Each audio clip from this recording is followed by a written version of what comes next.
Okay, so it's been a short while. I'm with Brittany here, and today what is today? Today's Monday or Tuesday? Who cares? 21st? Days don't matter anymore, especially in COVID world or whatever. Right. But now you know what my life is. Okay, so don't leave your house. Don't talk to people. Don't. Right. Holy shit. Right? Yeah. Okay, or else you sound oval. Okay, so what's today's date? The 21st? First. First? Mm-hmm. Okay, doesn't matter. 21st 21st of July. Sorry, I'm a little That's speaker. okay. Okay, so July. Room to pay off. Please have me killed. Okay, so or locked away. Okay, so it's July 21st, Tuesday. We are doing the Calabasas high school years. What was that? 30 years ago, 32 years ago, or something.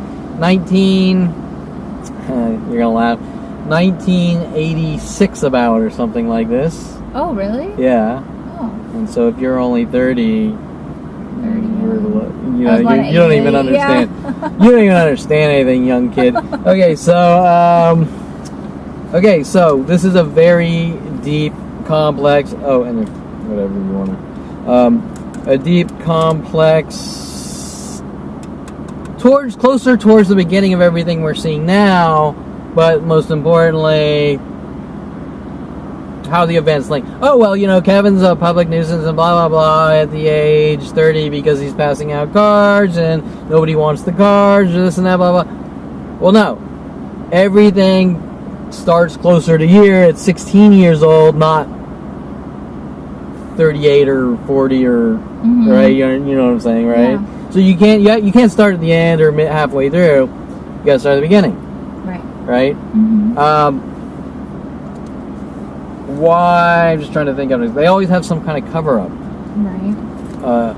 Or set-up attempt to say, well, Kevin's reckless, or Kevin did this. Kevin's violent, or Kevin's reckless because he did this because of Bailey Bernard, who followed me home, stalked me home, and attacked me and assault and battery, even though they reversed the charges. Crazy, yeah. But even if I did attack him like enough with your mass stalking groups, but you can't start there at the end. You have to start here. What's going on? Why are these people hunting me in worldwide groups for no reason? Nobody knows Kevin, and it's worldwide, and 90% of the planet knows me, but yet not one will admit it, or very few. And they'll say things like, some girl said, "Nice hat" to me here driving, which is cool. She was nice and kind of cute, actually. But normally they're saying that this hat is a white supremacist hat, and we'll get into that in a second. Okay. But let's start. There's a lot of.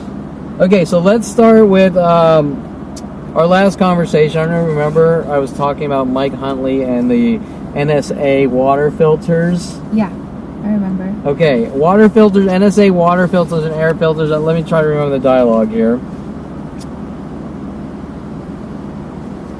That's right. Mike Huntley was telling about the carnivore NSA systems, right? To try to probably spook me or make me paranoid. And around the same time, or after, I think my brother was saying he and his friends have a bug in my room and are listening to everything I do on the radio, try to make me paranoid. Right. Oh, people are watching me, and yet those tactics are still going on today with people spying on my internet accounts, their spy games, Brian Longbotham, hiring me at Hollywood on pilot spy game, people who maybe have nicknames about radios and things, sort of wanting me to talk to them,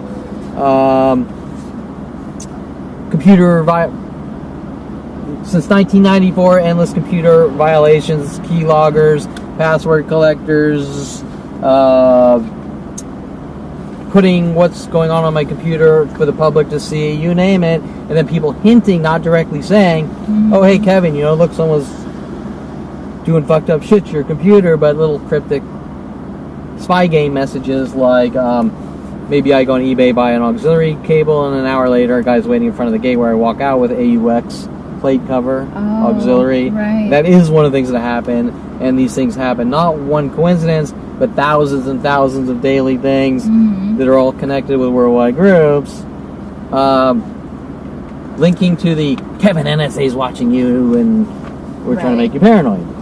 But at the same time, on the how do you say it? The double-edged sword, or that's probably not the right terminology.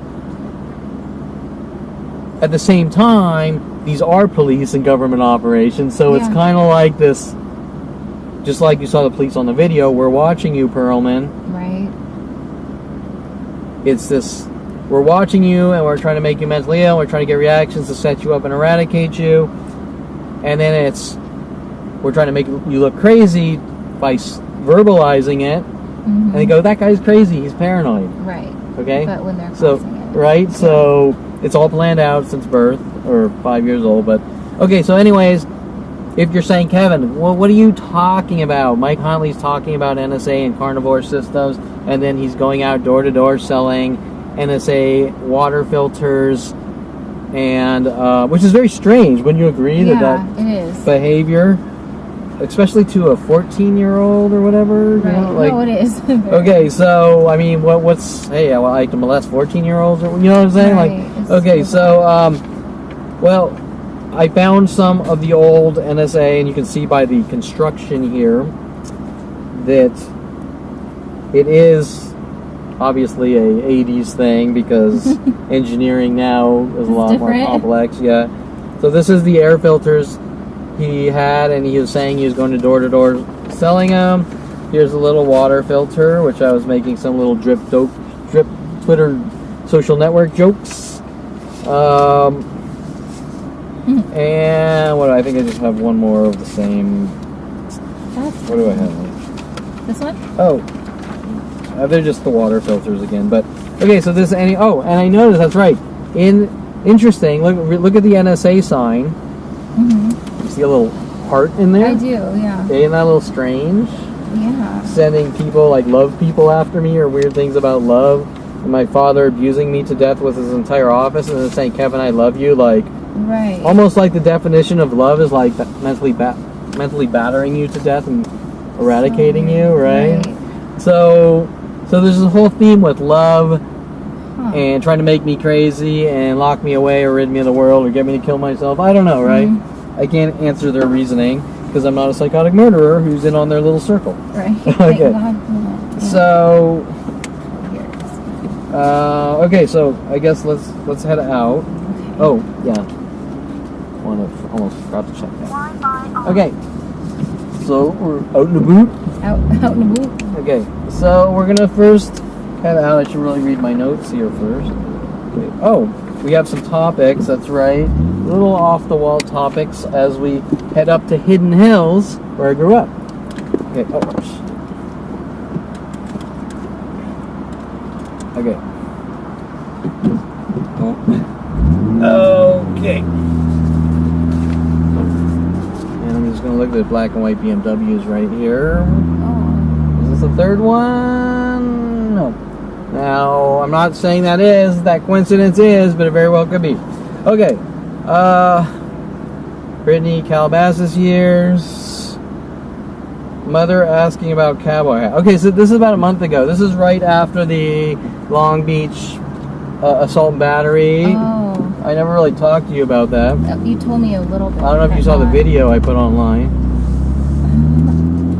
Was it a video or pictures that? Well, I sent you. I don't know. There's pictures and video, but there's a whole video of the entire event. Oh, really? So, I should watch that. No, which I gave to Long Beach PD, Good. and they tried to, like usual, get out of it. And I don't want to get too deep on that one because of YouTube with that in it, with actual video in it. Go to put a All Lives Matter, Kevin Perlman Target, George Floyd did for 43 years, sign down by the George. This is a George Floyd protest at Bixby Park in Long Beach. Bixby, you know what Bixby is? Will you talk? I've heard you use Corey Bixby. Yeah. Okay, interesting. Okay, so when I got to Bixby Park, the first day there was a larger protest group. They were a lot more friendly. Came back the next day because I didn't have signage. Protest was over, but the George Floyd remembrance of George Floyd Stand in Solidarity sign was out there with people's signs and a remembrance of. Yet the group of predators waiting for me as I arrive with the police, working with the police, got angry for a man putting a sign on the ground with the Stand in Solidarity and all the other remembrance of George Floyd and all the things supporting against police brutality, got mad at my sign that's against police brutality. Why would you be mad about that? Why would you be mad about the All Lives Matter sign that other people have? Right. But if Kevin Perlman has it, he's an out-of-control, reckless monster and a public nuisance. Right. And so people thug him and attack him or me to yelling. I got about 4 hours on and off of people yelling at me, chasing after my car, black people saying, don't come down here and take pictures, you'll get shot out here, get the fuck out of Long Beach, weird shit like that. That's I'm like, crazy. but not that I could actually have a rational conversation, but Right. with the guy, but the day before there were 50 guys with cameras and half of them were black. Right. Right. Right? What's the problem? Why can everyone have a camera except Kevin Perlman? And why can everyone stand against police brutality and have good lives and all these things and speak out except Kevin Perlman? Right? So anyways, in the second half of the police report, he writes, and I highlighted it, I guess you probably didn't look at the email, proof of police defamation. Kevin sounds paranoid, and below it, Kevin is known to cause problems. What? Yeah. Okay, now the first thing you're going to ask is, not only 50 people working on me in Long Beach, actually probably more like 200, but 50 more aggressive ones. How do they know me in Long Beach? And how do they know that Kevin causes problems? Right. Especially since 5 years old. Right. How do they have the defaming information that the world has that they won't admit in this public shaming? Right. That I'm not allowed to have a counter argument. I'm not allowed to defend myself, quote unquote. Ronald Barry Perlman and Mike Huntley. Right. Right? Why am I not allowed to have a counter argument? Why is it not even said what I've done? It's hinted. It's hinted I've done all these things. It's hinted that I ruined Corey Bixby's life for not asking her out. Right? That's insane. I can't even push the gas pedal that soft. There, I think. Right? Okay, so... Alright. So, as I come home the next day, my mother asked me about this hat. And she says, Kevin, do you have a hat with... that's a white supremacist hat or something like that? What the fuck? Yeah, and I'm like, what are you talking about? Right. Well, then, do you have a hat with a Confederate symbol? Confederate symbol? Are you talking about Andy Adelman? Which was my brother's friend when I was like 14 and he was 16 and they're doing all their road rage shit and trying to pin it on me. Right. Okay, so Andy Adelman had a Confederate hat and he had Norma, a green Mustang, 67 Mustang. Okay, and they drove around and they did all this shit and whatever. Okay, so I told my mother, I said, Mom, my name is Kevin. Jason's name is Jason. Right. And Andy Adelman's name, Jason's friend, is named Andy. And what does it have to do with me? Yeah. So now, I kind of look at the hat. So I'm like, what the fuck's this chick talking about? Yeah. Now, the symbol here, right, which is not white supremacist, although, after doing the research, it does have a similarity to a German, the German symbol they had on like the biplanes in World War II. But it also has a closer similarity to the Crown Victoria British symbol. Yeah. And then there's a French symbol, which I think for generals and things, same type of thing. Okay. So kind of like the movie Da Vinci Code, or you make the symbol what you want it to be. Right. Okay, does that make sense? Yeah. I said, Mom, this is from the Bullhide Hat Company that produced the hat, and if you want to look at the symbol here, I don't know if you can see that. It is that crossy thing, and it has a circle around it. The German didn't have a circle through it. Right. And then in the middle is, I think, skull and crossbones. Yeah. Okay, well, I can assure you that in World War II, Nazis didn't have skull and crossbones. Or it's a piece of art. It's a piece of art on a hat. Okay, so you have to understand the connections that when people are following me around, trying to nitpick with NSA level resources, stupid things that don't matter, you know, these shorts are a crime because of the wrong beige, these TiVos are wrong because there's some black on them, so all these are crimes. You see what I'm saying? You can't win. You're a dead man no matter how perfect you are. Right. Okay, so that's the hat. Oh, and on that day, I had groups of black people following me and harassing me and threatening me back here in Woodland Hills after Long Beach, all connected events. Okay, and the original guy that attacked me was black, and then two Hispanics took over. Okay, Long Beach? Yeah, in Long Beach. Okay, so that was whatever. Okay, I don't want to. Okay, so mother asking about the cowboy hat. 8-year-old kissing the black. All this links to 8 years old kissing a black girl. Right. And I think around first grade, well, between first and second grade, when my family sent me back to T1, sent me to T1. They moved me back a grade, which my father's trying to cover up, as if I, with lies, saying I'm really upset about that, and this. I never said one thing about it, and he's trying to sort of cover up the shit he did by saying I'm angry and acting out, Which you're not. which I never even thought about it until I was sitting at the dinner table, lunch table, claim jumpers with him and Lorraine Escobar, going, you know, Kevin, I don't remember exactly what he said. He said something like, you're still mad about T1 or something like that. And I said, what are you talking about? Right. I don't even know. And at the same time, he also told me he went to every one of my wrestling matches, and he only went to one. Okay, so he's full of shit. Yeah. Okay, so, Brittany, witness of angry, enraged black people. I don't even know what I was doing. Brittany, witness of angry, enraged black people attacking Long Beach. You weren't there. No. I did text you immediately. Right, I remember. I did have a few welts, nothing major. Yeah. Okay, so whatever. Important. Okay, so this. I'm not trying to put pressure No, it's fine. on you. Actually, let's go. Okay, so we're going to Hidden Hills.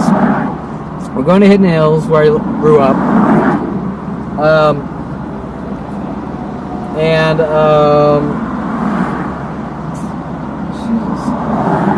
There's a 16-year-old situation. The reason I pulled over here is because there's a 16-year-old situation. I was 16. I was down that way by Ventura Boulevard and Woodlake Boulevard, by Woodlake Bowl. I was driving and there was a car behind me and the brights were like extremely bright. I go through a yellow light, and then the car with the bright lights goes through, runs the red light, following me. Jesus. Okay? Yeah.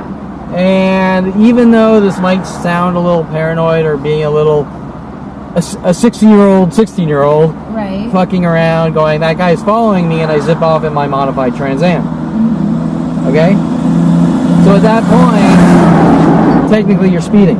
Yeah. Okay, you're not going 180 or anything, but you're zipping off going, this guy's following me. Yeah. So, I don't know if you know where Woodlake Bowl is back there. Yeah. Okay, so that's a little ways, not far. It's a few miles.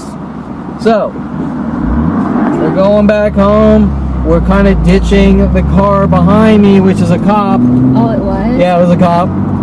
And I didn't know it was a cop. But why does the cop have shining bright lights on me Right. and running red lights? But the sirens aren't on. Right. Okay? That's important. If the sirens are on, you go, oh, the cop, you pull over. Yeah. He's not doing that. He's stalking me, right? He's provoking me. Right. Okay? Jeez, that'd be- And I'm not going to say that my reaction was the best reaction, But it's a very kiddish, Yeah. a kid that builds cars, it's a very kiddish reaction. Mm-hmm. And we're not talking about fucking crimes here. We're talking about infractions, not even misdemeanors. Infractions. Right, exactly. No speeding ticket shit. Yeah. Okay, so he's behind me still. we're coming this way to Hidden Hills. I grew up here. Maybe we moved here after 5 or around there. 8, 7, 8, I don't know. Okay, now this is Round Meadow, not middle school, elementary school. Oh, this is where all the little magic Rid Kevin of the World events really get bad. Okay, so I think starting around 1st grade. Okay. 1st to 5th or something, I don't know. Okay, so this is Round Meadow, middle school. And this is Hidden Hills where I lived on 5725 Hoback Glen. Okay. So if you're into hoes, Hoback Glen. Oh my gosh, how funny. Okay, so, nice area. 2 houses down was Nicky Six from Motley Crue. What you said, yeah. He borrowed a wrench for me when I was working on my Trans Am, things like that. Right. Married to Brandy Brandt, and they probably worked some whole angle about how Kevin's probably stalking her because he goes out and he jogs and takes runs. And once again, everyone in the world, nobody has problems jogging. Right. Or being healthy. I also bought a weight bench at the same time. Right. But Kevin Perlman. And if Kevin Perlman goes out and jogs and runs and is healthy, then Tom Farley, Egg Mob's Eric Johnson down there by the bus stop, the middle school bus stop for A. Wright, and calls it a Grunion run, Grunion run, and says it was Kevin.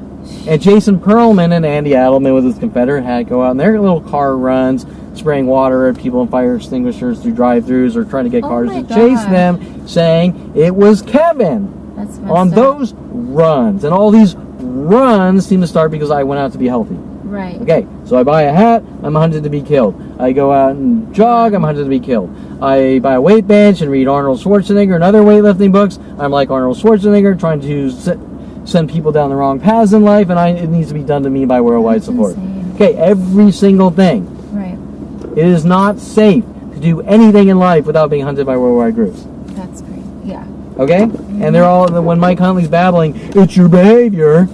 It's not my behavior, it's their behavior. Right, exactly. In their public kill operations, which they call shamings. Right. And the only one that should be shamed is them.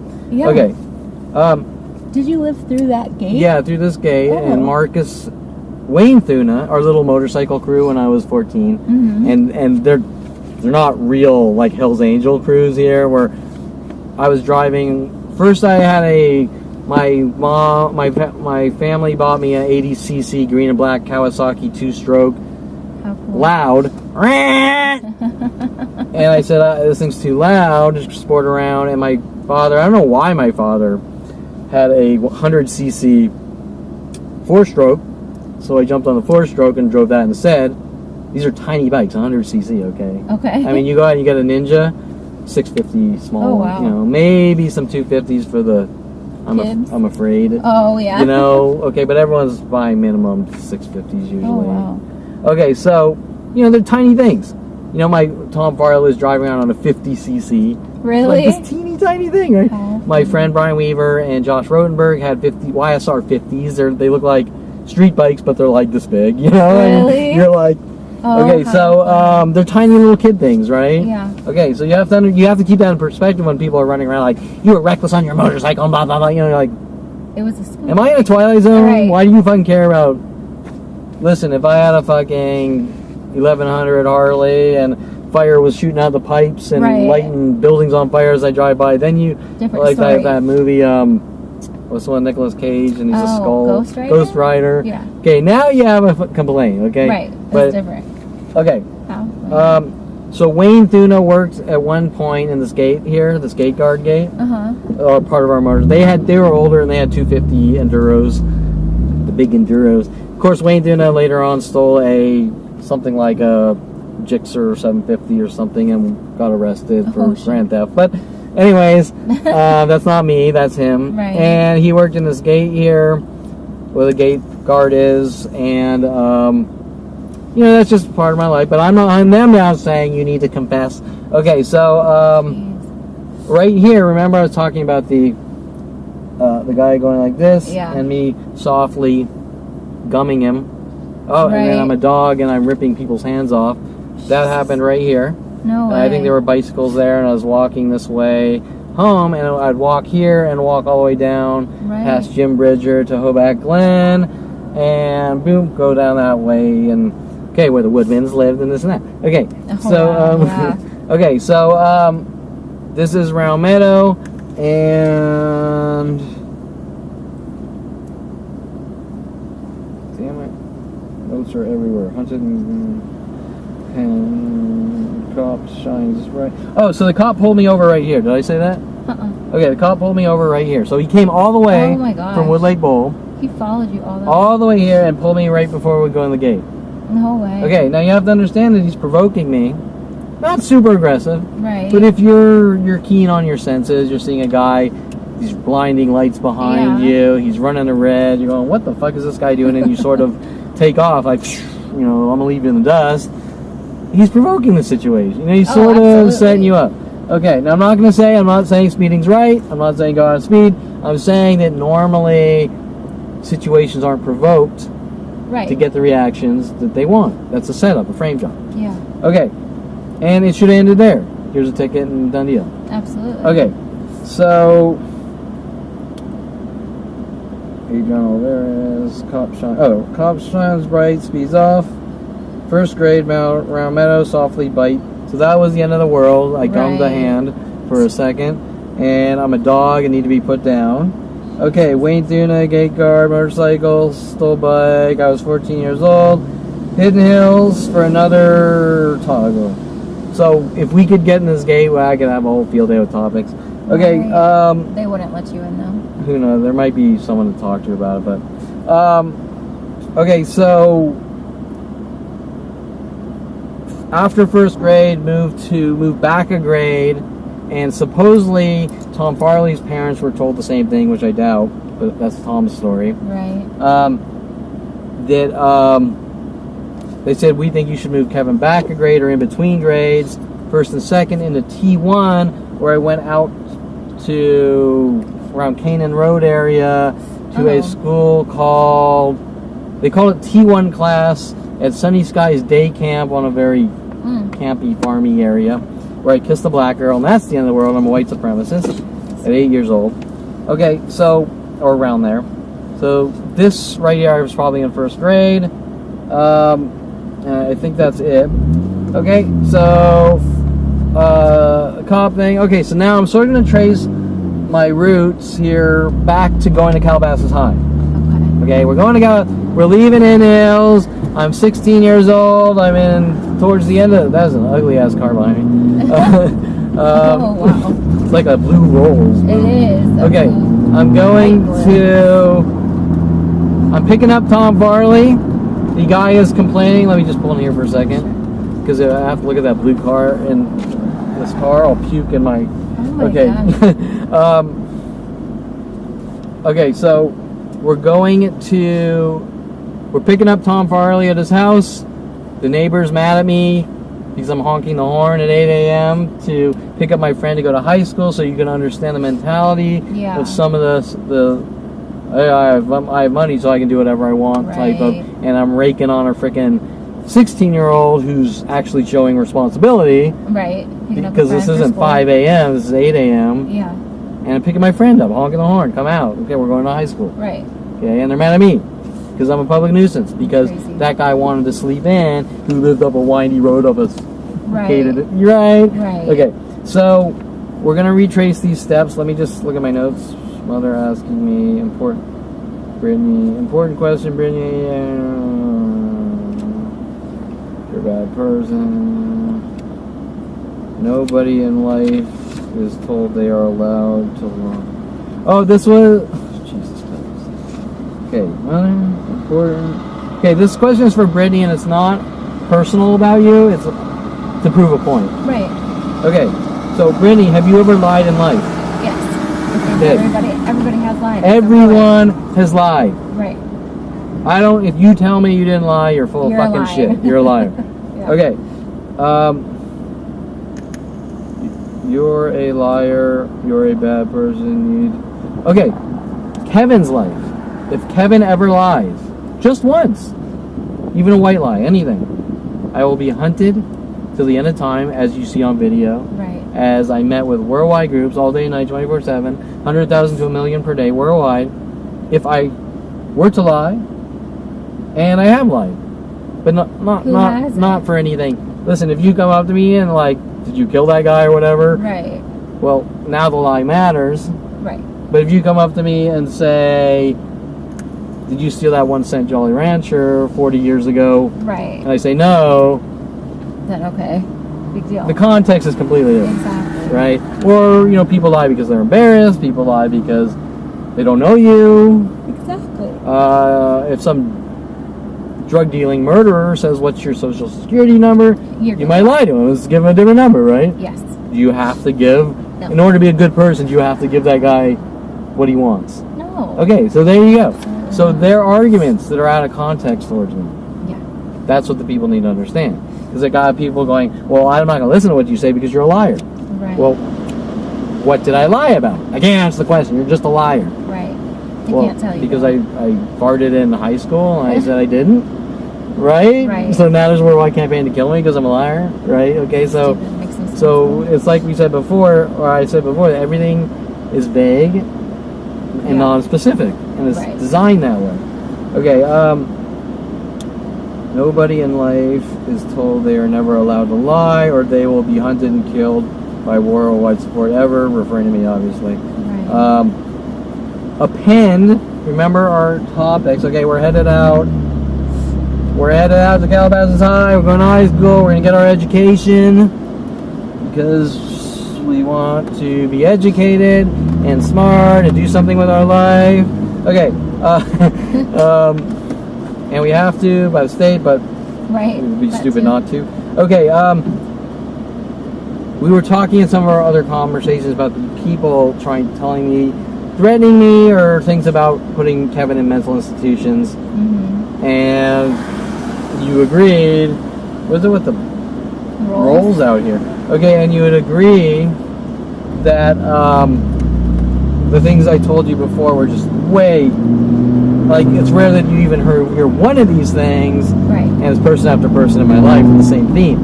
Correct. Okay, and that's spooky, and when you start to see these patterns, you go, something's really wrong here. Right. Okay, so I put a pen. Adriana Oliveira is threatening me with the movie Quills. Now, I doubt you've seen the movie Quills. No. And I can't remember it very well. But it's about, like, I think, like a scientist or something in, like, the medieval times. And he knew too much, and they didn't want him talking, so they put him in a dungeon, and the more he talked, the more they punished him. And oh, shit. so that was her little threat, like, you don't talk. Right. Okay, along with the other things about putting her brother in mental institutions, can think about me.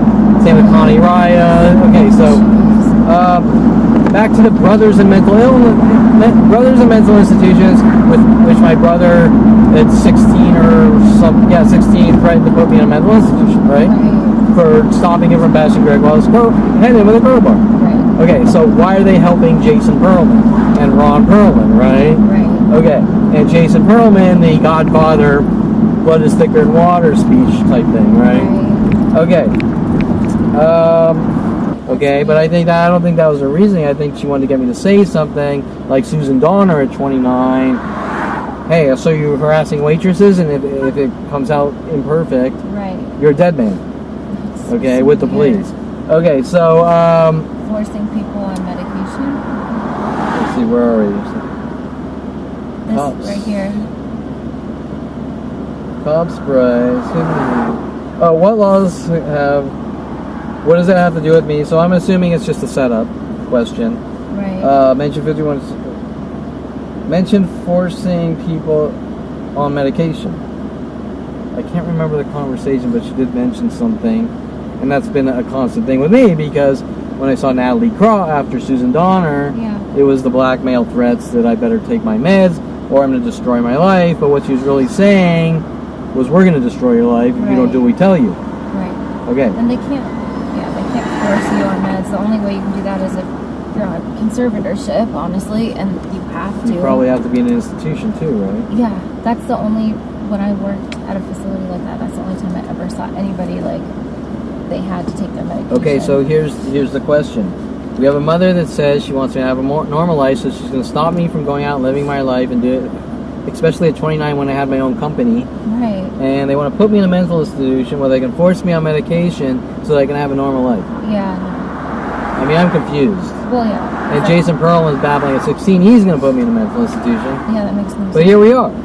I mean, am I showing you complete anger, rage, and loss of control right now? Not at all. I mean, I can sip coffee and shift the car and talk and read, even though I shouldn't be. And Dincy's probably running around with new leverage here. Oh my gosh. He's at the fucking state capitol right now, Washington D.C., going, we got more proof on Kevin. Okay, so it's insane, honestly. It all points to the same thing. I hate you when I put you in a cage. You're a dog. I want to put you down. But Something there's like no that. reason. Like, why? Well, why do people go out and kill people? Because they don't like them. Right. I mean, yeah, that's true. Yeah. There could be a myriad of reasons, but it's not always perfect logic that says, no. Right? Sometimes you're walking down the road and you step on a leaf and it pisses some guy off and he kills you. Right. Maybe you're walking down the street and the guy gets his jollies throwing you in front of a car that's driving down. You know, I don't know, right? That's true. Like pushing you in the road, right? I don't know. Or maybe he's paid to do it. You know, I mean, it doesn't matter. No. Only thing really matters is some fucker wants you dead. Right. Okay? Yeah, right. Okay, so, You're gonna hate me for asking you this, but is there somewhere that has a restaurant? I do hate you. Yeah, there should be. I'm sorry. I don't know if there's. Yeah, I think there's one right up here. Let me think. Okay, well, there should be 100 places. Let's just go up here. Sure. Okay, so we're continuing here. Brittany's gonna do her NSA tinkle. I'm her sorry. water filter drip. My water. Okay. Okay, so as we come to this corner, this is the first. Remember that all these things I'm talking about are pinned on me and given to the world in the public shaming, the rap sheet of lies and defamation. Right. So now pretend we're in Tom Farley's red and black Jeep. We're cruising here. By the way, when I did videos of all this, we had hundreds of Jeeps here following me and waiting for me. Oh. We're going to Calabasas High. Tom Farley's driving in his red and black Jeep. We're going to Calabasas High. And Tom Farley is going to hang a right turn here on this insignificant event that's pinned on Kevin. And Tom Farley's driving here, and I believe there's a red light here. Maybe a green light. Probably, no, it was a red light. Guy is crossing here where this Jeep is, or Mercedes. And Tom is not stopping fully, and he almost hits the guy here. Oh my god, oh shit. And he doesn't hit the guy, and it's one of those oh shit. Right. You know, shit that happens with everyone. Yeah, it's happened. Well, now that's classified as like a hit and run attempt or something. Serious? I mean, I can't tell you from fact. Yeah. I can tell you that they're putting all these events, they're dramatizing them into their rap sheet. Right. And going, Kevin's a reckless, out of control monster, and look at all the things he did. So Tom Farley kind of, sort of, almost hit someone. And it got Kevin did it, and he's a reckless, out of control driver, and can't focus on the road, or he's the evil devil child. Oh, shit, I almost forgot. He's the bad seed. More presents for you, Brittany. You get presents from me now. So Brittany gets the movie The Bad Seed, 1956, The Bad Seed, where my family seemed to be getting a lot of their ideas about me. Now, why do I say this? Well, we'll get back to that because Brittany's going to run this way to the Starbucks or Corner Bakery or whatever and try to see if they have a tinkle hole. Tinkle hole. Okay, so and we can look at the. Oh, I was just going to wait here. Oh. And we can look at. I don't think you can see it in the camera. These three cars together backwards.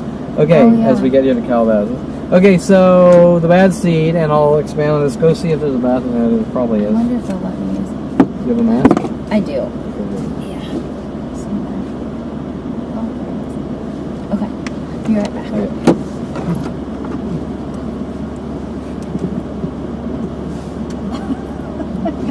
Come on, do your exercises. Okay, so where were we? We were talking about The Bad Seed here. We're smoking,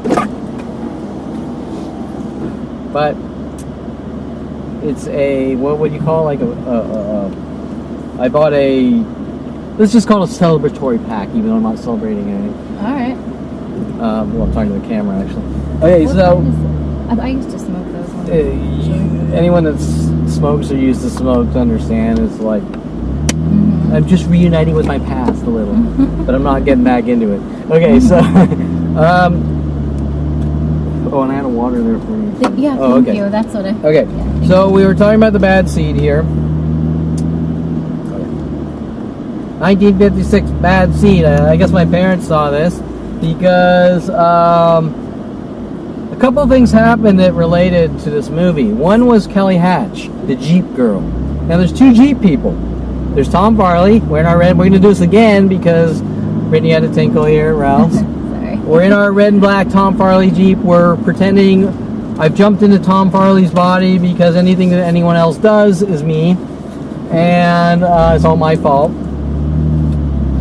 Kelly Hatch had a white Jeep Cherokee that followed me up from Calabasas High, Southern Oregon State College, sent after me. Okay, you making the Jeep connection? Right. Jeepers, creepers, how you get them eyes? Right. Okay, or maybe it's a Cherokee, I'm going to migrate you in every place you live. I don't know. So the bad seed events. Oh, you are the special contestant. You have won the Bad Seed DVD movie, 1956, about an evil, like, 8-year-old girl that goes out and kills everyone. Okay, so Devil Child. Okay, so we're in our red and black Jeep again. We're hanging on our right turn. It's a red light. We didn't fully stop. Guys crossing the crosswalk. We get to reenact it again. Right. Oh, he jumped out of the way a little. Oh shit! It was Kevin. Kevin's a reckless, out of control monster driver. And it was not you. Okay, so let's see, where are we headed here? Can you go this way to get to Calabasas High? Yeah, Calabasas High is right there. No way. But we're going to Brian Weaver's house, and Brian Weaver and Richard Carter's house. Richard Carter. I don't know if I've heard his name. Carter, get Carter. Richard Carter, the guy's house I was at when I was holding the paint gun. Oh. And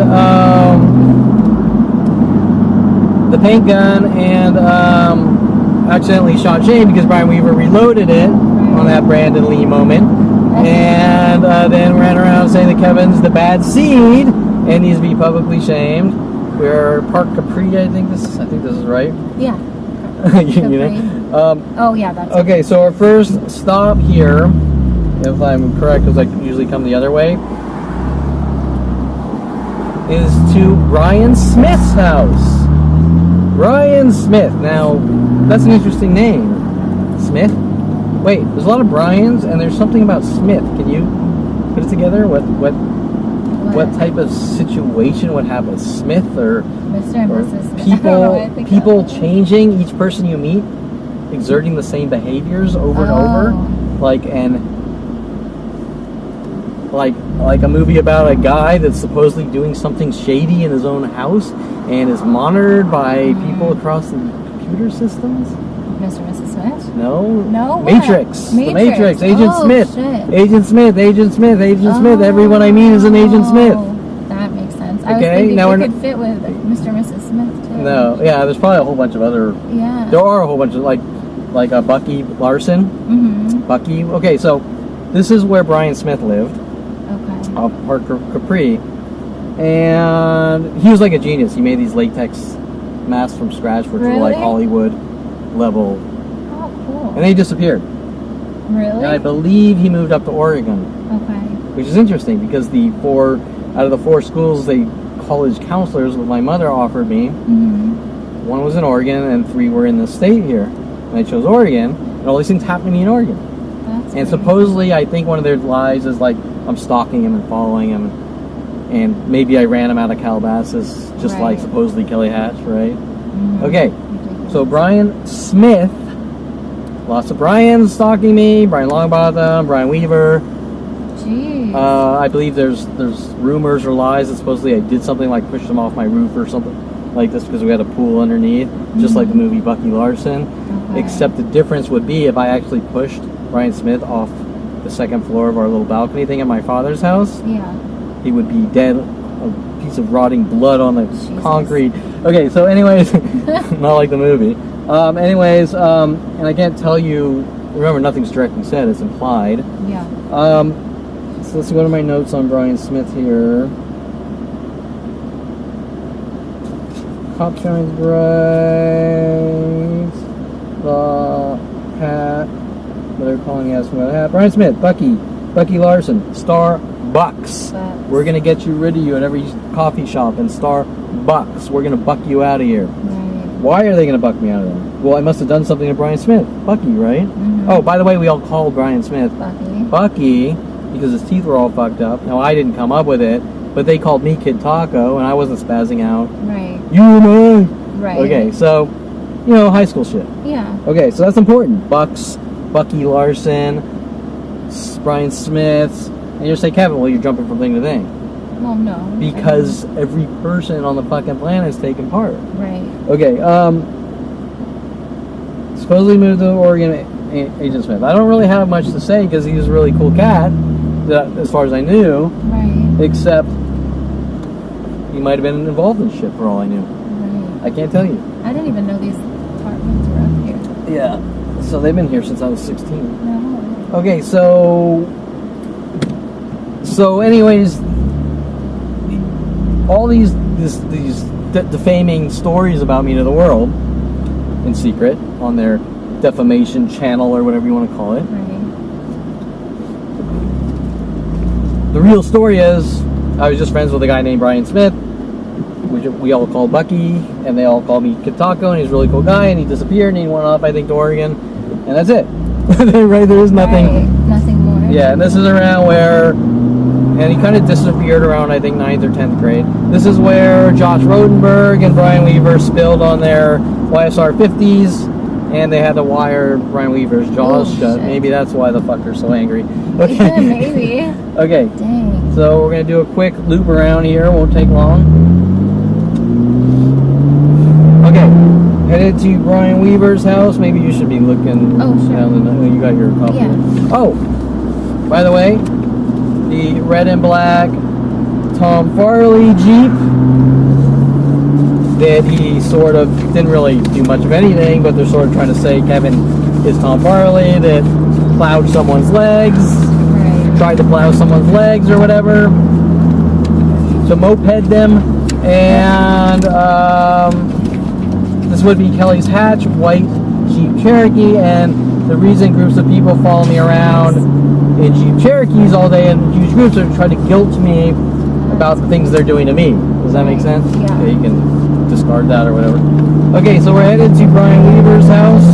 I could speak for months about Brian Weaver, so I'm just going to throw in some tasters. Here is Park Contessa. Here is Brian Weaver's house. Sent after me to try to make me look crazy, working with Pineapple Joe from Hawaii Racing and all sorts of shit. Right here? No, this one here. Oh, okay. 23151. I doubt they still live here. Park Contessa, Calabasas. Brian Smith, Brian Weaver house, Park Contessa. Around where Brian Weaver and Josh Rodenberg puked their YSR 50s. Brian had his job, whatever. Weaver involved trying to make me look crazy for building cars and many other things. Later on, taken over by Brian Weaver or Brian Longbotham.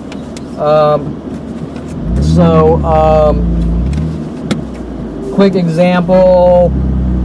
Father makes up lies. I stole $10,000 from him to build cars, or buy a car engine and things like this for my Trans Am and other cars I was building.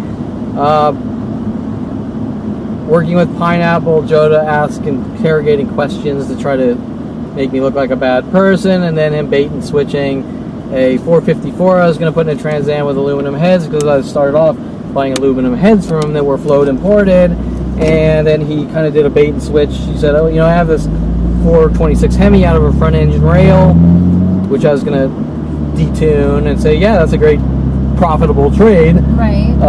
From a 454 to a 426 Hemi with an 871 blower on it to detune, trying to make me look out of control. Brian Weaver working this angle, going out to Vegas and actually buying a drag rail, and we towed it, we brought it here. He was 16 and his dad's like, Brian, what the fuck are you doing, you know? Why do you have a fucking drag rail, you know?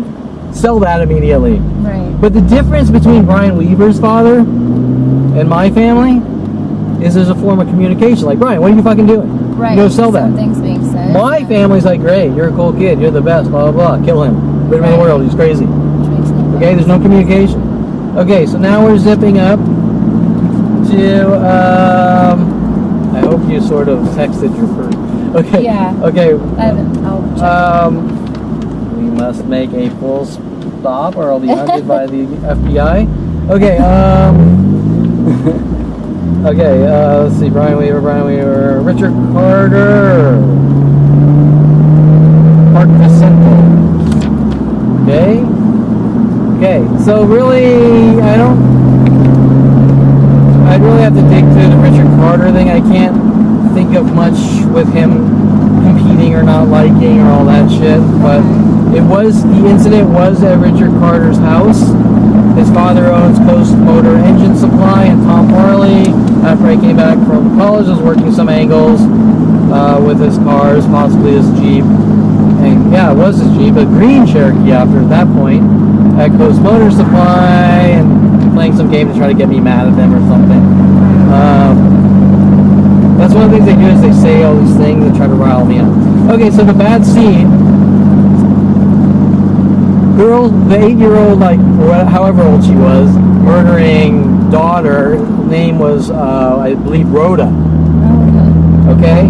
Now, my father, when I was in high school, bought a Rhodesian Ridgeback, or his girlfriend, Donna, who bred dogs, Rhodesian Ridgebacks, gave him, this is the story, who knows why and how he really got the dog. Right. So he got Rhoda from Donna, who he was dating, and he named he got the Rhodesian Ridgeback that he named Rhoda. You see a little oddness here? Yeah. Now later on, Kelly Hatch follows me up to Southern Oregon State College, and they put her in the same dorm, just like things that were going on in jail recently. Right. And above me, gee, that's pretty. Right. Now I didn't pick up on it. I was like, hey, you look familiar. You know, where do I know you from? Okay, so she wants me with all the spooky shit that she's involved in with the police and the professors. She wanted me to see the movie The Bad Seed. Well, we're talking a 20-year-old. Right. In 91 would never have seen the movie. I mean, how would she fucking even know about this 1956 black and white Bad Seed with the evil Rhoda girl? Well, father's running around hinting that I'm an evil devil child. Right. The Bad Seed. So is she. And I don't want to go too deep in it, but she was driving the white Jeep Cherokee with the Jeep Tactics. Right. Okay, we're spying on you in Jeep Tactics and all that weird shit. And they're trying to turn it around that I'm them or something, right? Okay, so this is Richard Carter's. Okay. Which house? That one? Yeah. I don't know if they still live here. I don't think that I see a real estate sign, so probably not. That's a pretty view, huh? Yeah, isn't it? Okay. I don't know if it matters, but what's the address here? Park Vicente, whatever. I don't know. Okay, doesn't really matter. Okay, so that would be Richard Carter's house, and we're in the house, and I got the paint gun. Pop, pop, pop. It's unloaded. It's just making a little clicky noise. Brian Weaver sees me pointing at a chain, shooting it. Right. Like I'm sort of like, you know, I'm like, I'm and nothing comes out of it. You're just joking. You're just having fun. Yeah. And then Brian Weaver sees me set it down. Oh, I'm gonna load it because I'm just fucking like Kevin. Right. Now these aren't the biggest deals in the world. But still. I pick it up. I do it again. Boom! It shoots. Oh shit! And it hits him right here, which scared the shit out of me. Right. And that's fucked up. they try to make it into Kevin's the Bad Seed, and he's getting his jollies, trying to shoot people's eyes out and shit, right? That's crazy. Okay, so remember, in my life there's zero middle ground since 5 years old. Right. Okay, so whatever. 4320. Oh, 4320. Okay. Okay, so there you have it. Okay, so now I do remember going to Mr. Carter, going, like all like I don't even know what to say at this point. But I said, "Is there anything I can do?" And he's just mad. He's like, "You've done enough." You know, but you know that's a normal reaction from what the fuck, kid. But you know, they try to make it into the devil child when accidents happen in life, but Kevin Perlman is not allowed to have accidents. Okay, so and there's things that these aren't like 9mm. Okay, it's not an AK-47 here. They're paint guns that they're running around shooting each other all day with. And it's right. So the context is that you're not waving around guns or anything. You're waving around paint guns and people are shooting at each other all day. Right, and you didn't even load it, so that's correct. It wasn't even my gun. I didn't even to solidify it. Well, they all of them went out and bought all these modified paint guns. I wasn't interested. Right. Okay, that's the solidifying it, right? Right. Okay, why am I not interested in them, but yet I'm just more, you know what I'm saying? Right, exactly. Okay, so we're now heading to Calabasas High. And get into the really important shit. Let's see, Tom Farley, red flag. What does this top line say? Tom Farley, red, black, Jeep, almost hit somebody crosswalk. Okay, so that's where we were, and I showed you a picture of what his Jeep was. Yeah. Motorcycle slid in rain. Okay, yeah, so now we're getting the important shit. Now we're getting into but I'm establishing the pattern of defamation or trying to collect insignificant things to put in this laundry list or rap sheet to the world in secret that they can make it look like whatever they want. There's no accountability. Okay, and the world's actually believing it. So they can say if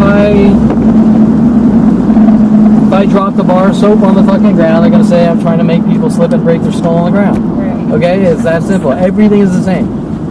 And you're like, what the fuck? Why can't I explain the situation? Well, you know, when people do something, they're not told what they do because they can lie. That was my father's words. That's so stupid. Okay, right. So you think he actually believes the bullshit he's peddling? No. Okay, so he has a motive.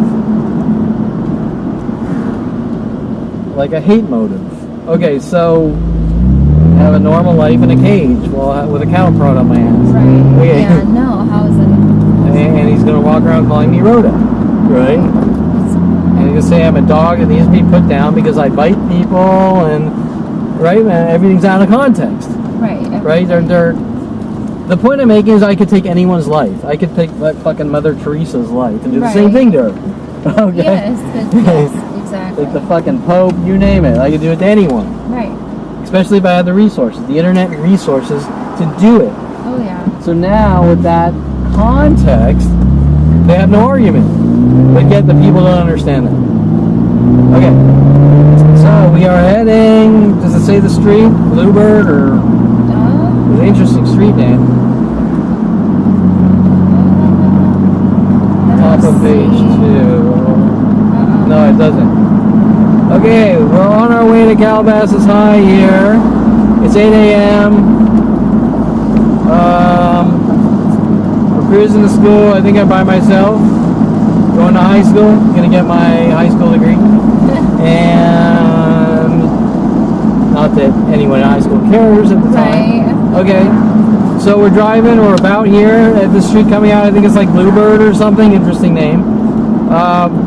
There's a motorcycle in front of me. It's raining out.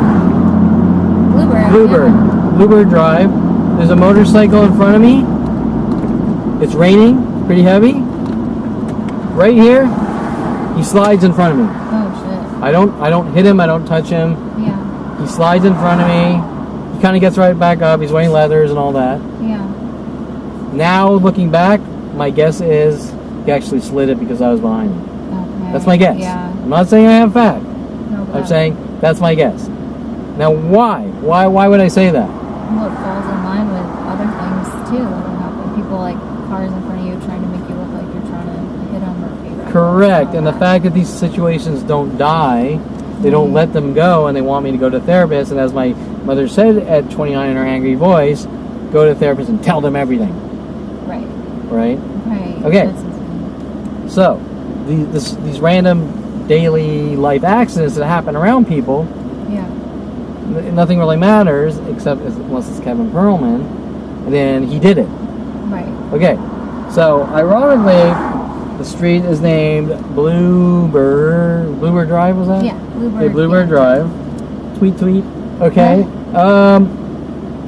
And also, and remember that Twitter at one point had eggs as their defaults. I'm not on Twitter. Oh, they had their default eggs as default icons if you didn't upload your image. Linking back to the egg events. And linking all the way back to Sunny Skies Day Camp and them cracking the egg, the little egg embryo. And then Tom Farley egg mobbing Eric Johnson. Okay, where I'm being mentally egg mobbed by a world of people on Twitter or Facebook, right? Okay, the karma, not karma, because karma is natural. Right. And revenge has nothing to do with karma. Exactly. Okay, so, okay, now, right around the same time period, my wrestling coach, Brock Delp, on the wrestling team, just magically gets in an accident on a Honda. What an amazing coincidence. Right. And is out for like a month. Now, did I see the accident? No. Did I see Brock in the hospital? No. Okay. So did it really happen? I have a feeling not. Okay. So they took Brock Delp off the wrestling team and brought in a substitute wrestling coach named Jono. Yeah, which we all loved and liked better than Brock Delp. Okay. So Jono, at this time, they bring on the black girl, try to make it look like I like to beat up black girls. Jesus. A black girl on a boys wrestling team. How's that even possible? I don't know. Kevin, you train with her. Why Kevin? Right. What are the chances that there's a worldwide campaign saying I'm a white supremacist? Right. And then and this event in high school, this very rare event, training with a black girl. Right. It lasted like a week and it disappeared, and his father was running around saying, he beat me up, he hates black, right? Yeah. Sort of staged, given what to say. Okay. It's a black girl wrestling team to stalk and frame me. Everyone got together waiting. Okay, at this point, everyone wants to get rid of Brock, and they kind of band together. We like Jono better. We want him instead. Okay.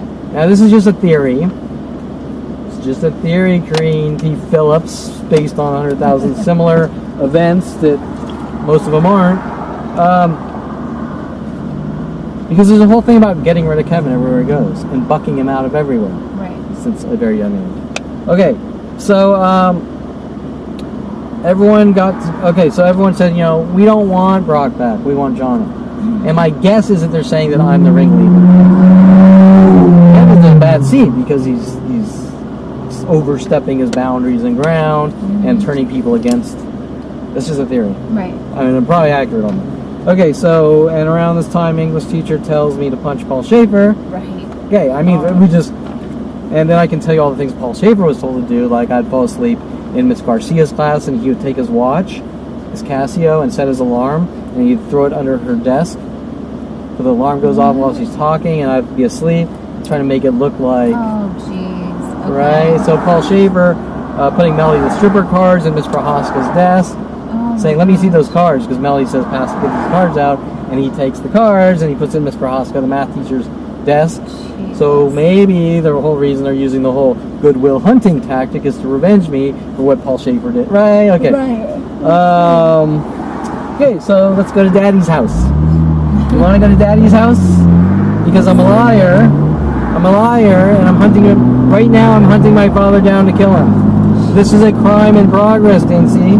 And judicial system and FBI. This is Calabasas High, by the way. Oh, I've never driven this way.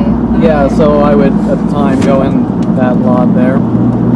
Okay, so let's go to Daddy's house, because we have a special treat that lives kind of next door-ish. Really? Back to the next door tactic, or close by tactic. Just like Paul Humphrey moving to Torrance or wherever and wanting me to drive down and say I'm stalking Jen S.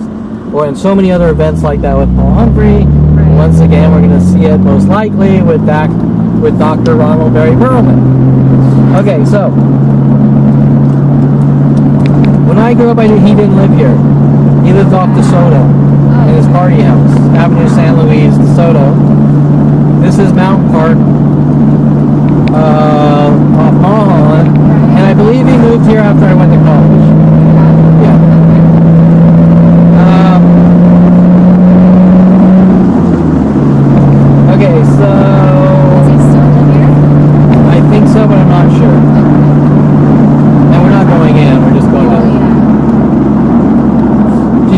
gate guard area with Allied Universal Security, which I found out a couple of weeks ago, which now some of the dots with Allied Universal Security following me from place to place threatening me is now making more sense.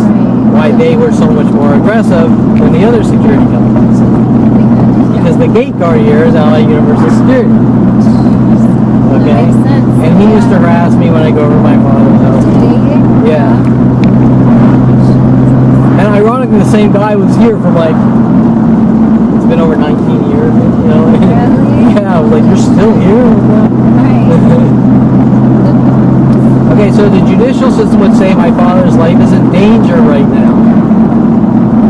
Because there's no middle ground, and if I'm near anyone from my past within 10,000 miles, their life's in danger. Right?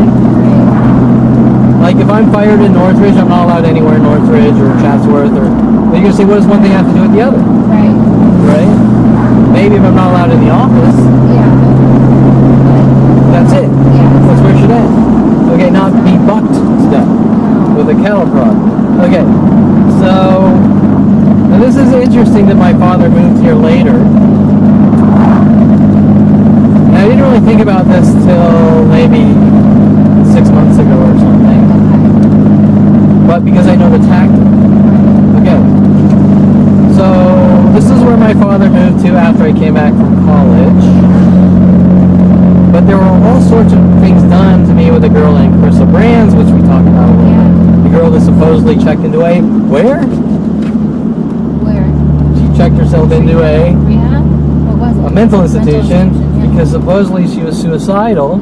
Okay, we're here at Mountain Park. Okay, we're just doing a little U-turn. And here's my daddy's, he lives up there. Okay. We're not going in, but this is the gate. And Allied Universal Security works here. Jeez. Okay? Now, why Carissa Brand supposedly checked herself into a mental institution, was suicidal. We had several conversations how I supposedly did it to her, Paul Humphrey's girlfriend.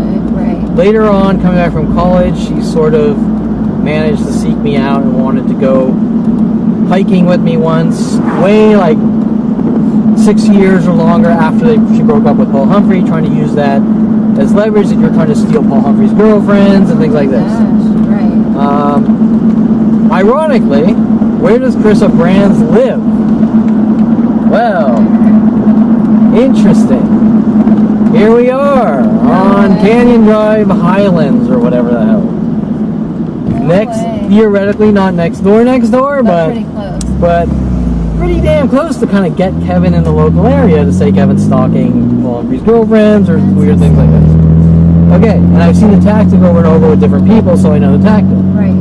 And there's a whole thing with the world told I'm trying to get her to kill herself, and I'm stealing Paul Humphrey's girlfriend, and instantly after that, Paul Humphrey managed to find a girl I dated a couple times on IRC named Honey, and dated her and said, oh, I dated this girl, and she says she knows you and dated you. And interesting that these events, like revenge after the timing and things like that.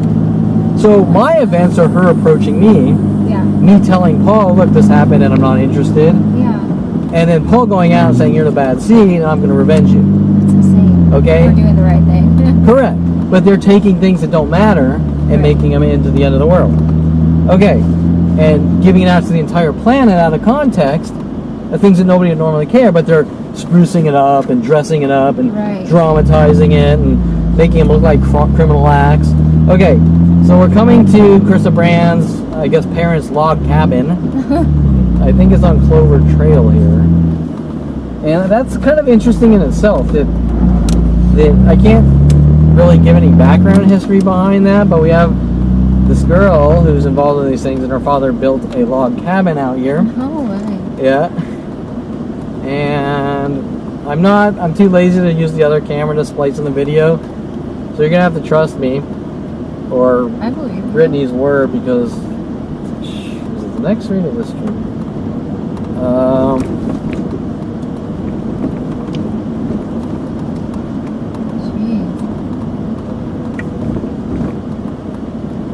Maybe it's the next street. Actually, I have it written down. What do I have written down? Oh, here it is. Okay, you can probably see on the camera yeah. right now. I can see Okay, it. so the green fence here. Okay, so this is Carissa Brand's family's house. And this house has been here before my father moved from DeSoto Avenue, San Luis, off Peralta Street. Wait, didn't I buy a Peralta skateboard at 13 or something? Way! Now things are getting weirder. Coincidence or not coincidence? I don't know. Me neither on that one, but That's weird though. especially with Tom Farley running around saying I'm crazy for skating with my family. Right. And I'm a violent paranoid schizo, and the names of the skateboards are all crimes and things like this. Okay, so, and I noticed the butterfly up there, and I'm not Yeah. going to get into it, but there's a whole Thing with that. I can't tell you when that was there, when that came there or not, but there's a whole thing with butterflies, Okay. and my guess is they put it up there after those smears. Okay, so, anyways, we don't need to stay here, but what do I have on the notes on Carissa? I don't want to get too deep because I want to get the more important things out, but you understand that all these events link back to mental institutions and doing things to people. Okay. Motorcycle slide in the rain, English teacher, Mountain Park, father's house, Carissa Brand's log cabin by father's house after he moved to the house when I came back from college. Clover Trail sent after me after coming back from college, trying to make it look like I'm stealing Paul's girlfriend 7 years later. Also trying to make it look like I forced her into a mental institution. Drive by from. Okay. So that's I could talk more about Carissa Brands and those situations, but I think I'm gonna make these more broader because we got some important things to talk about here. And me, I'll go into specific, and then people will be like, "You have a great memory." Now I'm mad at you. I'm gonna erase your memory. Okay. It's not my fault. I have a good memory. That's not a crime. Nope. Just doing shit to people. Okay, so. Exactly. I had no idea any of this was up here. This is Yeah, crazy. I mean, this has been up here since I was 16, so. Right. Okay, they built my father's area a little later. Okay. So I think the most important things are the Kevin's ramming people with cars. And and the reason I say that is because they staged this whole thing where Tom Farley supposedly got addicted to speed and got into hit and runs, and I'm Tom Farley, and he was arrested and put in whatever you call them, those like not halfway houses but rehab houses, and all the things to satisfy the courts, and they're trying to make me like him. Right. The same schizo things, right? Yeah. And then we have the lawyer saying, I want to be arrested, and the lawyer saying, I want to be on the stand like Seymour Amster. Right. And you witnessed that in your office, him lying to you, with recorded audio of him stating, from the first moment I met him, stating that I would have to take the stand to win the case and this and that. Right. Okay, so if he tells me you have to take the stand to win the case, and then fucks me over and does all these things during and after and right before taking the stand, and then he walks in your office after, lying to your face, I want to take the stand, I'm crazy, and then working with Deborah Baer, trying to manipulate, blackmail me, emotional blackmail me, into telling the judge I want to be put in a mental institution. Well, where does that come from? Well, the first thought that comes off my mind is Carissa Brand checked herself into a mental institution, saying she's suicidal. Okay? But how many people do you know on this planet have a planet full of people running around saying you did this without any proof or fact, right? I mean, if that was the case, you could say anything about anyone and they'd be dead. Exactly. With worldwide support. Yeah. Right? There's no checks and balances, safety measures. You can't sue for defamation. You can't have a counter argument with a father running around with Mike Conley saying you're not allowed to defend yourself. Right? Okay, so it's an execution from day one. Right. Yeah. What are you supposed to do with that? Exactly. Right? You can't defend yourself. There's no, by people saying you're crazy and you're not allowed to say anything about anything is an execution. Correct. Especially with worldwide support. Like, unanimous. Yeah, you're right. Right? There's no middle ground. No. You're crazy, you need to die. No, I've never. You did all these things, we're going to publicly shame you and not tell you what these things are. You're not allowed to discuss it. You know what you did. You're a dead man. Right. No. There's no words for that. That doesn't happen. That doesn't happen. It doesn't happen. Right. And most people don't take it seriously because they see that guy's a bad seed, kill him. Right. Or that guy's done all these things and the guy's running around with signs on his fucking car and shit going, they won't tell me what it's about. Will you tell me? Right. No, you're a monster. You need not one of you will tell me. Right. Not one. Out of 7 billion No. population of 7 billion human beings on the planet, not one can have a adult conversation. Right. No, that doesn't make sense at all. Right? Just noticed the 2 orange pickups here back there. Yeah. I'd never seen orange. Okay, interesting, right? Yeah. Okay, now I haven't been looking for the mental illness tactics, but they're still They're there. everywhere. And they sort of want me to look past all that, but, you know, Well, it's hard. if you don't stop Yeah. and progressively do it more and more, It keeps happening. Right. yeah, it's progressive too. Like, maybe tomorrow I wear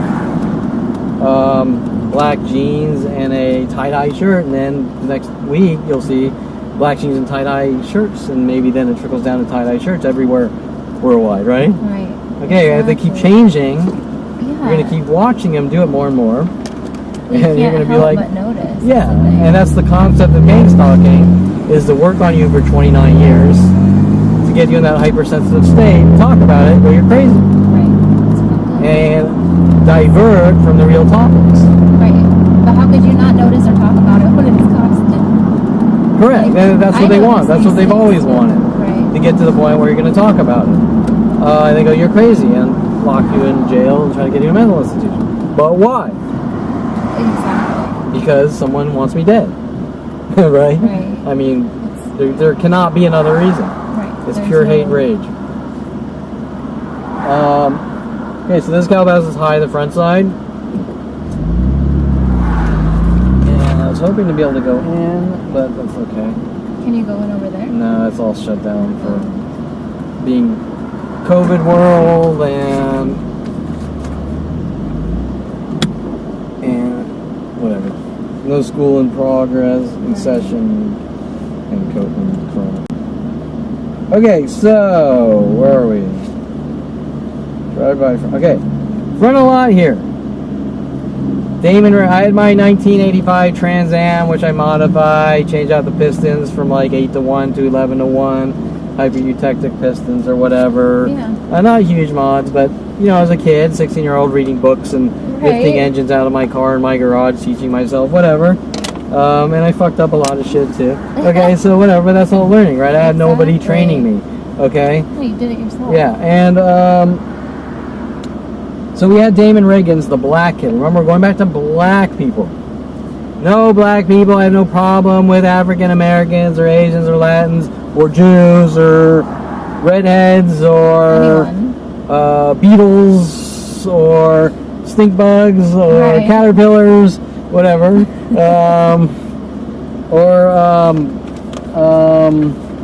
Klingons, whatever. Romulans. Okay, so whatever. Damon Riggins had a Camaro stock, and we would sort of do our joking around. This building wasn't here at the time. It went down way back to the gym, really? changing room or whatever, the PE room. Okay, so he had his Camaro. I had my Trans Am. We would joke around, you know, rev our engines, or sometimes.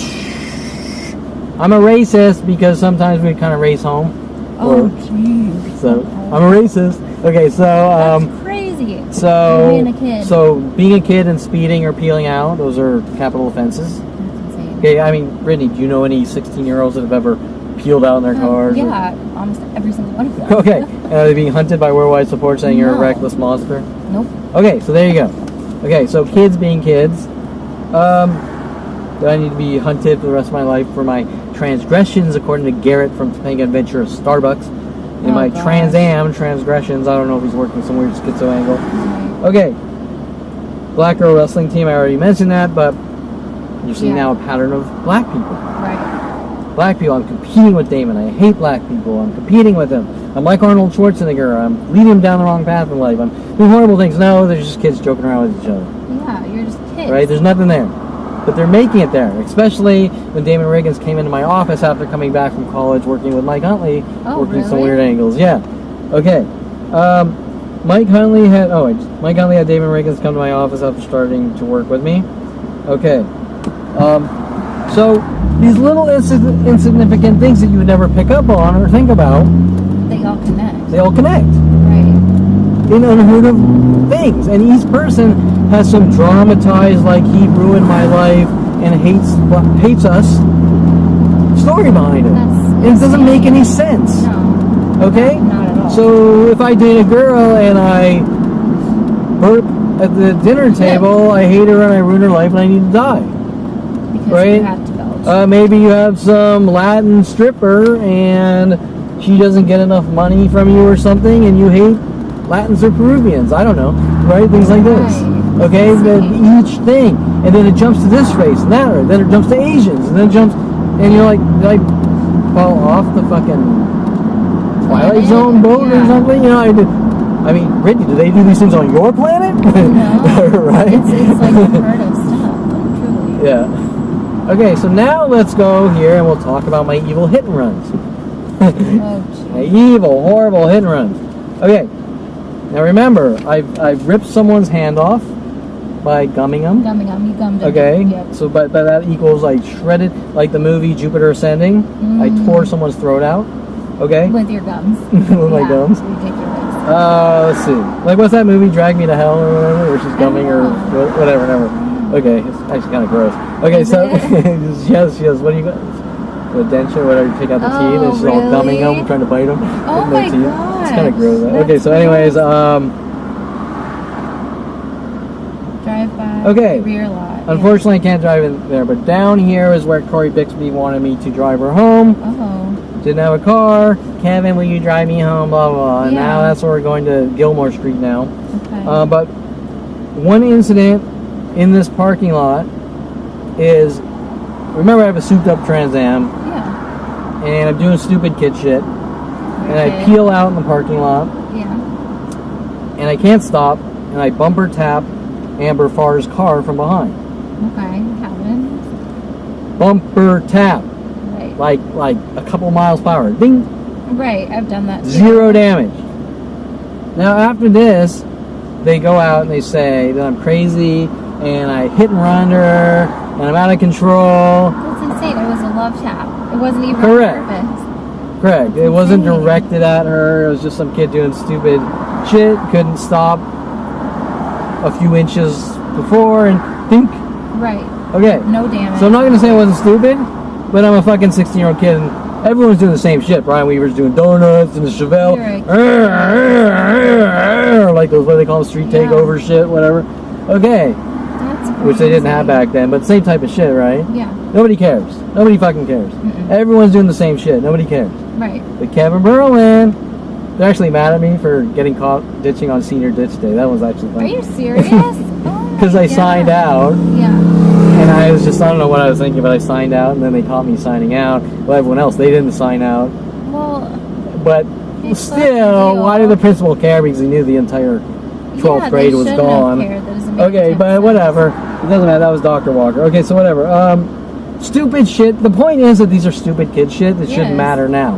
Exactly. You shouldn't be locked in jail for it. No. And hunted by a planet of people saying, you're not allowed to make money, your house is your jail because we can't officially put you in a mental institution or jail cell for bumper tapping. Bumper tapping. Okay, when Tom Farley got in these hit and runs, and I think they were faked, he totaled cars. Right. And he showed me one of the cars, which was totaled, but for all I know, they just dragged a car on the street.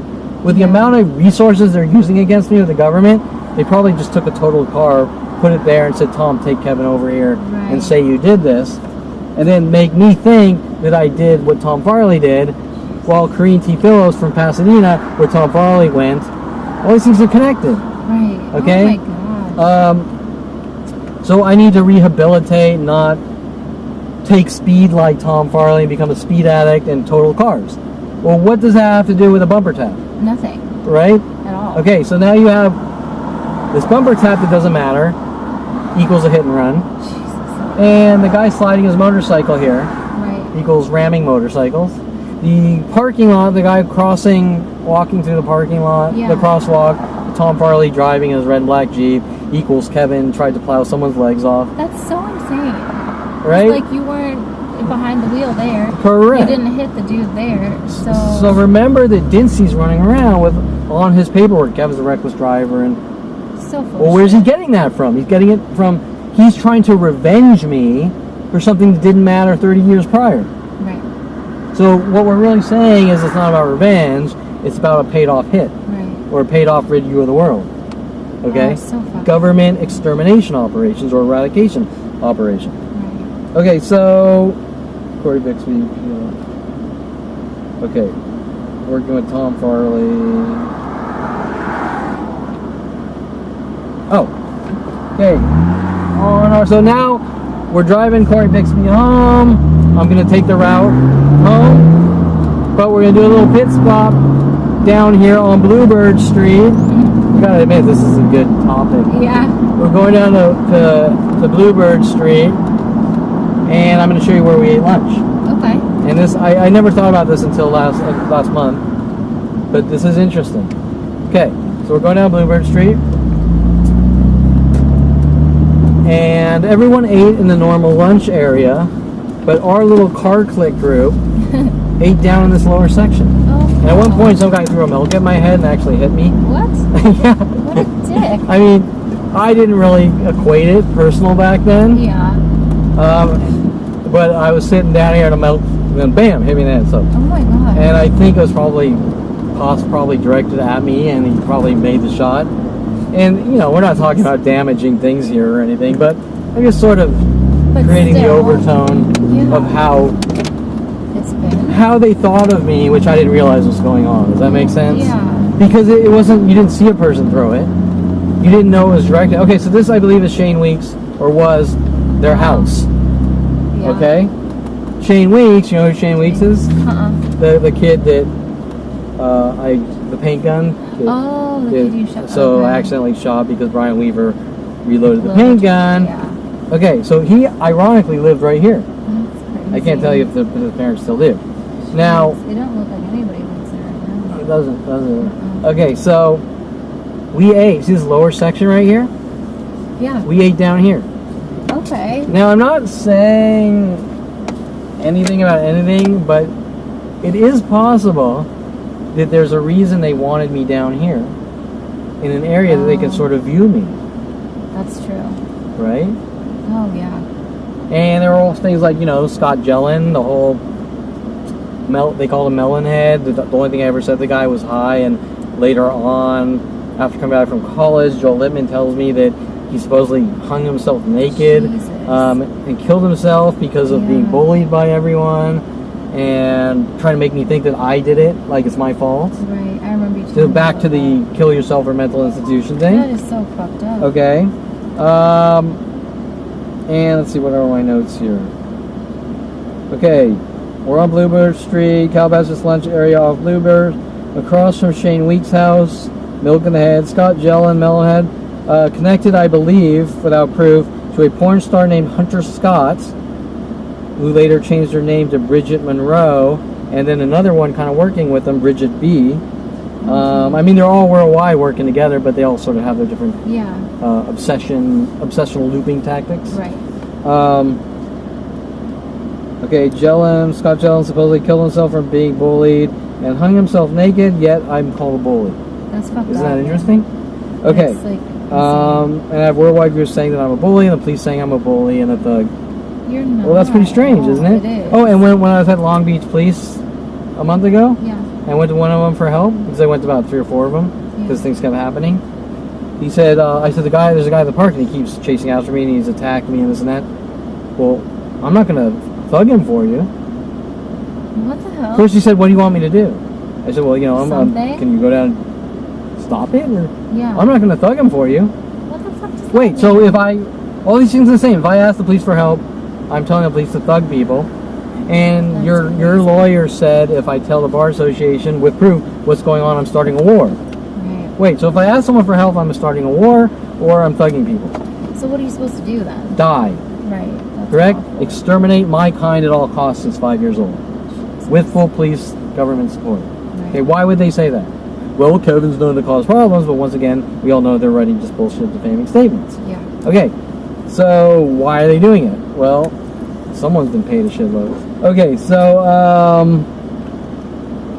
my guess is there's family money donations to Topanga Division Police Station out there, which is why it was built in 2009.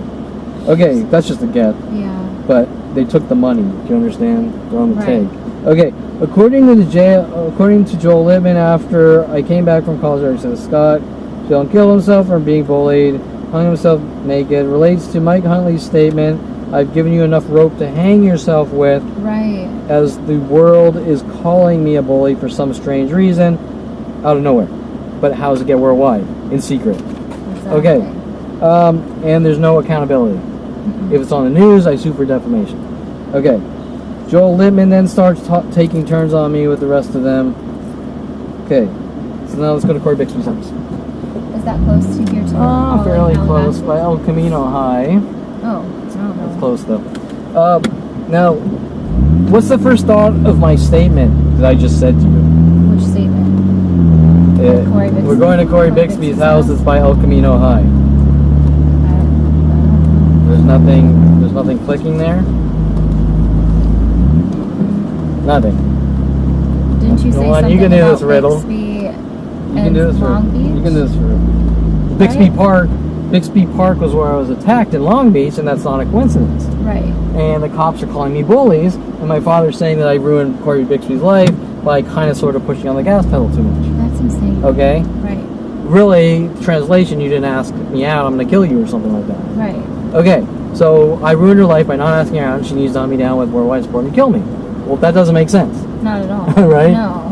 It means she was never interested in the first place. She was told to ask me out for other reasons. But what I was trying to get at here is that I'm now going to Corey Bixby's house by El Camino. El Camino? El Camino High School. Is that a car? It is a car too. It's Okay. ugly. I call them trucks. You don't remember them? They're a half car, half pickup truck. Oh, really? Trucks. Yeah, they're ugly as shit. Really? Okay. Shane Weeks actually had one too. No way. Okay. El Camino. I'm taking Corey Bixby home by El Camino High School. It's not clicking. No. I'm sorry. This is Calabasas High. Right. And I'm not saying with proof here. Oh, did she go to Calabasas? She went to Calabasas High. Not El Camino? So if she lives right by El Camino. Why wouldn't she go there? Correct. That's weird. Isn't it? Yeah. I just thought of this last month. And sometimes, I'm not saying it's a sure thing. System or something? I don't know, because Greg Wild lives in Bell Canyon. You know what that is? It's like way out past El Camino. Oh. But it's in, I think, in Ventura County. Oh. Somehow he was going to Calabasas. Weird. Okay. So I'm not saying for sure, but it seems a little odd that if she is zoned. Normally, I think public high schools are zoned. Oh yeah, like elementaries too. And you would know better than me because you have kids. Yeah, it's zoned for sure. Like, these people all go to Calabasas High because they're in this area. Right. They don't go to El Camino. Right. So if she's out really close to El Camino, She should go to why is she going to Calabasas? Right. So what's the first thought in your mind about that? That's fucking weird. She's going there for some reason. Maybe she doesn't live there, but she wants me to drive out there. Oh. Right? Yeah.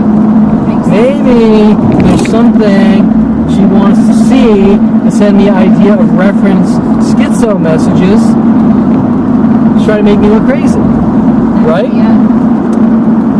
Jeez. Well, let's go take a look and cancel all your damn appointments.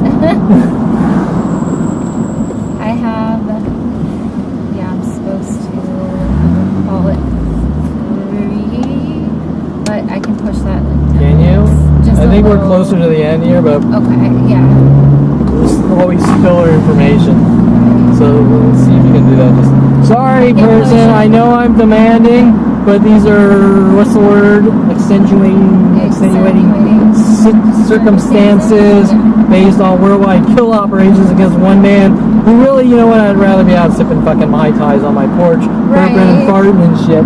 Okay. Who wouldn't, right? And fucking a girl every 10 minutes saying, "You come in here." Right. I'm you Hefner. No, you know, Right.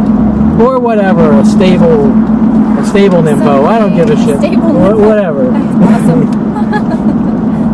Okay, so where are we here on our notes? Corey Bixby's house. Yeah, I forgot what. Joel Littman, Corey Bixby at the bottom. Yearbook. Oh, pull out that yearbook. It is by your feet. You want to see Corey Bixby? Sure. I do. Okay, so I'm not. Damn it, you're my mirror. So I could be lying, right? I mean, maybe Corey Bixby is just another imaginary person of mine. I doubt that very much. So wait, let's show him the cover here. What's next? What is next? What is going to be done to Kevin next? Okay, big old question mark here. Okay, but this is my, I believe, 12th grade. Did you graduate in 91? Yeah. Okay, so there should be a paper in there with Corey Bixby's page on it. Oh. There. Here. There it is. She should be in there. There she is. Okay. Mine might have a mullet, by the way, so don't look at that one. I want to see. Okay, so do they. Oh, sorry. They want to see. Corey Bixby. The blonde. She's pretty cute, right? I had a little crush, like I don't really talk to you crush on it. Yeah. Because I was really shy, but not a good icebreaker. But I don't really.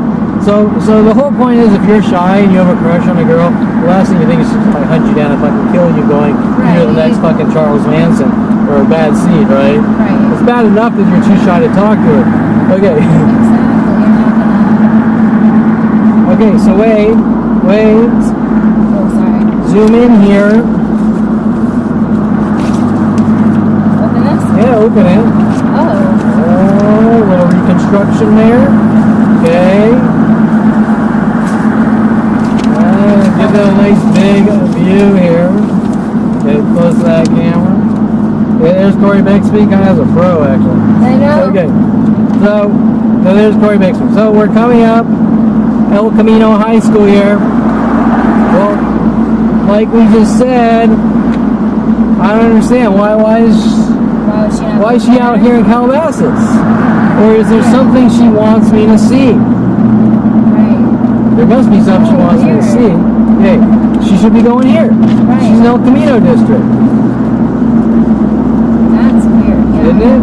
Okay, so we're gonna put that in the category of we have no factual proof, but circumstantially it looks a little out there, right? Yes. Okay. It's not the end of the world, but it looks a little out there. Okay, we're driving around. Oh, I just passed the spot. Wait, I just passed the spot where I tried to kill her. Oh, Jesus. Wait, that was too much. Sorry, wrong gear. Okay, we're driving. That was too much, but I just tried to kill you, right? Oh, I'm terrified. Are you okay? I'm not. Okay, I can give you some ice packs or maybe like an oxygen breather or Yeah, I need a defibrillator. Right. Bring me back. Maybe some shots of morphine. Oh my God. You might need morphine, right? Yeah. I mean, you're not going to come back from this, right? Are you? No. Like the next 40 years, you're going to hunt me, right? Jesus, that's insane. It was like nothing. You did nothing. Right? Now the government's going to help you with NSA and FBI, the psychology community, because I just ruined your life, right? That's so I couldn't even do it like I did like this. You know? No, because it was so minor. It would be more like, let's see if I can simulate it. It would be like this. That's how it would. What? So nothing. Remember, I got a modified 305 Chevy with 11-to-1 compression, and I love cars with power. And, yeah, it's fun. okay, and I said this: anyone that has a car with power, whether it's modified, whether it's a Lamborghini, a Ferrari, a Viper, anything, Corvette, Camaro, Trans Am, 427 Cobra, what's my favorite car called? A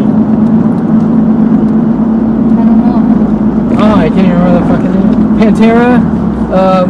What is this? You don't even know what a Pantera is? Oh, I didn't know what that lady was doing. Okay. I thought she was. Okay. No, I don't though. Okay.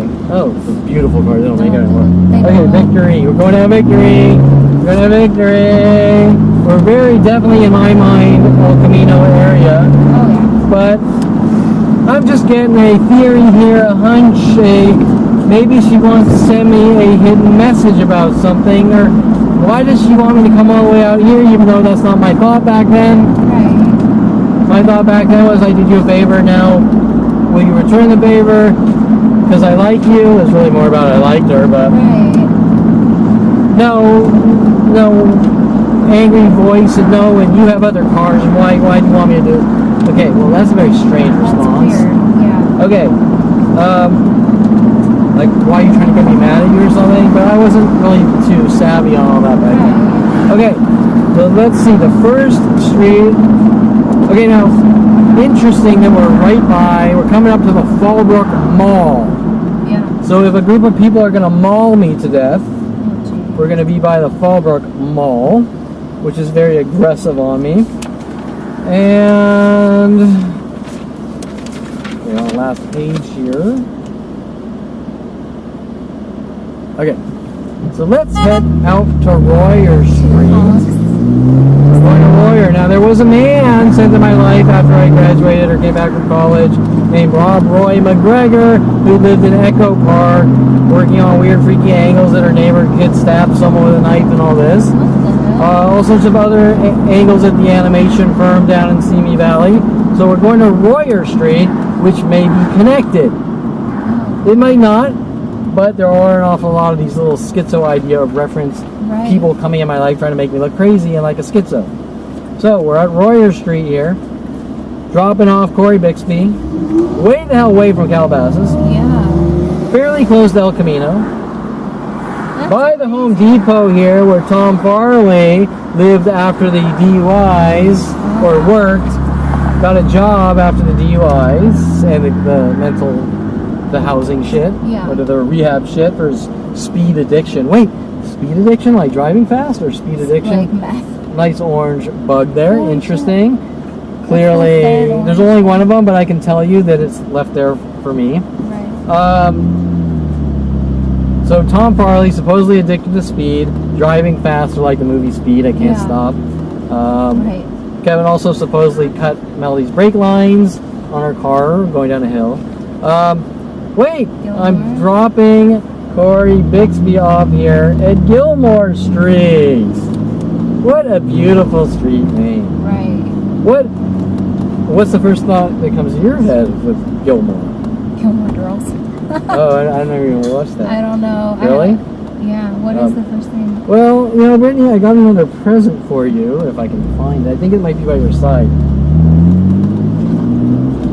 Oh, Gilmore. look at that. Brittany gets the next DVD present. Happy Thank you. Gilmore.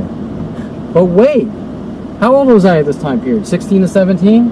And what age did my mother ask me if I hit Josh Burnham in the head Oh with my a golf gosh. club? No. Right around that time, 15 to 16, I'm guessing right That's at 16. Crazy. And I'm guessing she said it after I peeled out my car or something, because Josh's last name was Burnham. Josh Oh, Burnham. wow. Okay? So, let's hang out for a few minutes here by Gilmore Street. Where was it? Up here. Up here. In the shade. We're going down to Gilmore Street in a never-ending coincidence tree. Okay, so... That's crazy. Okay, now remember, let's go through my notes here at Gilmore. You can't really see it too well from the tree, but Yeah, right there. okay. And also, I'm gonna grab my other camera here because we're gonna have some quick fun too. Okay, so oh my God, my arm. You okay? I'm just old. Okay, let's see. I'm just gonna turn on this camera here. Okay, so where are we? Mike Conley bringing on Bob Sandler, our third person Sandler? employee. Bob Sandler, we brought him in as an employee, and then we made him a partner. And I'm pretty sure that was sort of Mike Conley manipulation. Okay. Bob Sandler. Well, I mean, any thoughts about that? Well, I mean, you put golf next to it too. So Adam Sandler. Bingo! Adam Sandler, Bob Sandler. Now, at 29 with Mike Huntley, he's given me enough rope to hang myself with, yada, yada, yada. Mm-hmm. Tim Thompson, who is working on all these setup operations or frame jobs in the adult industry, with the Alexis Amore box covers, and Tracy Anakoval having me do a website for Tracy Anakoval, and Kevin, we should build adult websites, but him never actually taking part, just saying we should do this, and me doing all the work, and then him getting mad. Well, you built adult websites, didn't you? Right. Okay? Enough rope to hang myself with. These aren't crimes. No, okay? Not at all. Most importantly, as Mike Huntley's babbling his shit about how the bad seed need to die, Tim Thompson is swinging like an imaginary golf club. No way. Yeah. Holy shit. Okay. So now we're kind of coming down to these endless accusations to the world that don't exist. Right. Okay, that's one of the very few things my mother asked me. What? Did you hit Josh Berman in the head with a golf club? Jeez. Now, if I were to know, first you have to understand I was never friends with him. I was never in his social circles, never friends. He was a couple of years younger. He just lived in the neighborhood to have the name. Why would you ever hit him? And I bet if I were to know where to find him, Yeah. were you ever hit in the head with a golf club? No, what are you talking about? That's my guess. Okay. Yeah. Do you think we can make it back in 15 minutes to my car? Yeah. Where are you? Oh, yeah. In Calabasas. Yeah. Okay. Mother at around 16 asking me if I hit Josh Berman in the head with a golf club. Then mad at me for knowing their 23. Oh, for knowing their 23 tactic. The 23 tactic. Right. What do you see there? Oh my gosh, 2,300. Gilmore, 2,300. I was wondering for years what their deal with 23s was. Right. That's crazy. Isn't it? Oh my gosh. There's your 23 source, unless it links to something earlier, but probably not. That's wild. Okay, back to the roots, 2.5 Charlie Sheen, 2.5 men, working with Brian Longbotham, having Martin Sheen and Tia Leone come out to a Starbucks in Malibu saying take their picture. Oh, Kevin's an evil paparazzi. Here. Charlie Sheen investing millions to billions with Hollywood to have me killed for taking an actor's picture in public. That doesn't make any sense. Doesn't make any sense. No. Then labeled a paparazzi, and I need to be killed, but paparazzis generally aren't hunted and killed unless you're the one that killed Princess Diane. Or, right, Diana? Yeah. Right. Okay, so that doesn't make sense. Brian Longbotham, where does it originate from, and why is the judicial system so mad at me for knowing this? Corey Bixby cover-ups. What I know. Kevin, why is this happening? It's because of what I know. I'm dangerous to them. Jeez. I'm dangerous to the police, the judicial system, the psychology community, FBI, NSA. Attack a couple of weeks ago in Long Beach at Bixby Park. We talked about that. Police telling me they want me to thug a person when I try to get help. Strange. You've witnessed the police and police station saying I should want to be on the run. I should want to be infamous because they don't want the truth coming out. Telling me they won't thug some person because Aston Rail they are involved in kill ops. That's the reason. Okay, and okay. So first, I want you to. I don't have any friends. Gee, I wonder why. So you got to do me a little photo favor here. I'm gonna back my car up. Your e-brake. Thank you. And Brittany's just gonna take a picture of me here for my own jokey purposes. Okay. And she gets to become a temporary photographer, so you should be thankful. And I bought this lens. It's a great lens. I've never got to use it because I can't do photo shoots because. Do you want me to get out? Yeah. Yeah. Oh shit! I'm sorry.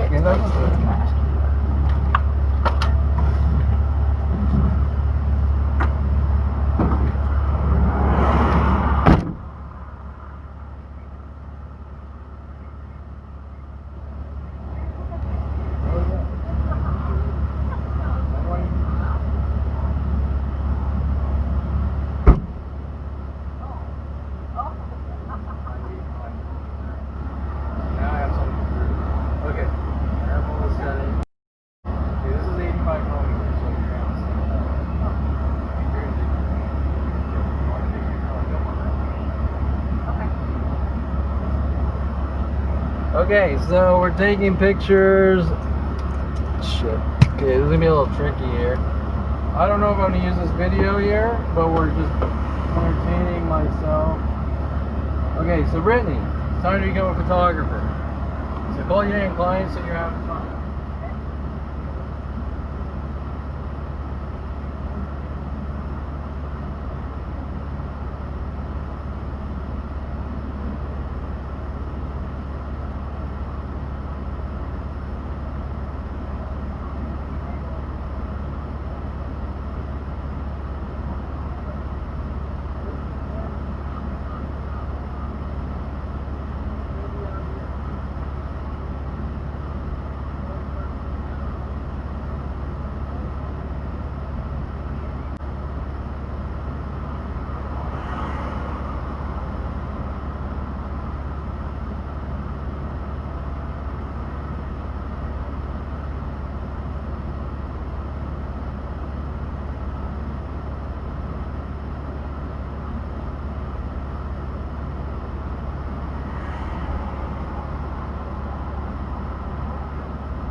Yeah, it doesn't bother me, but we're going to talk about that on the way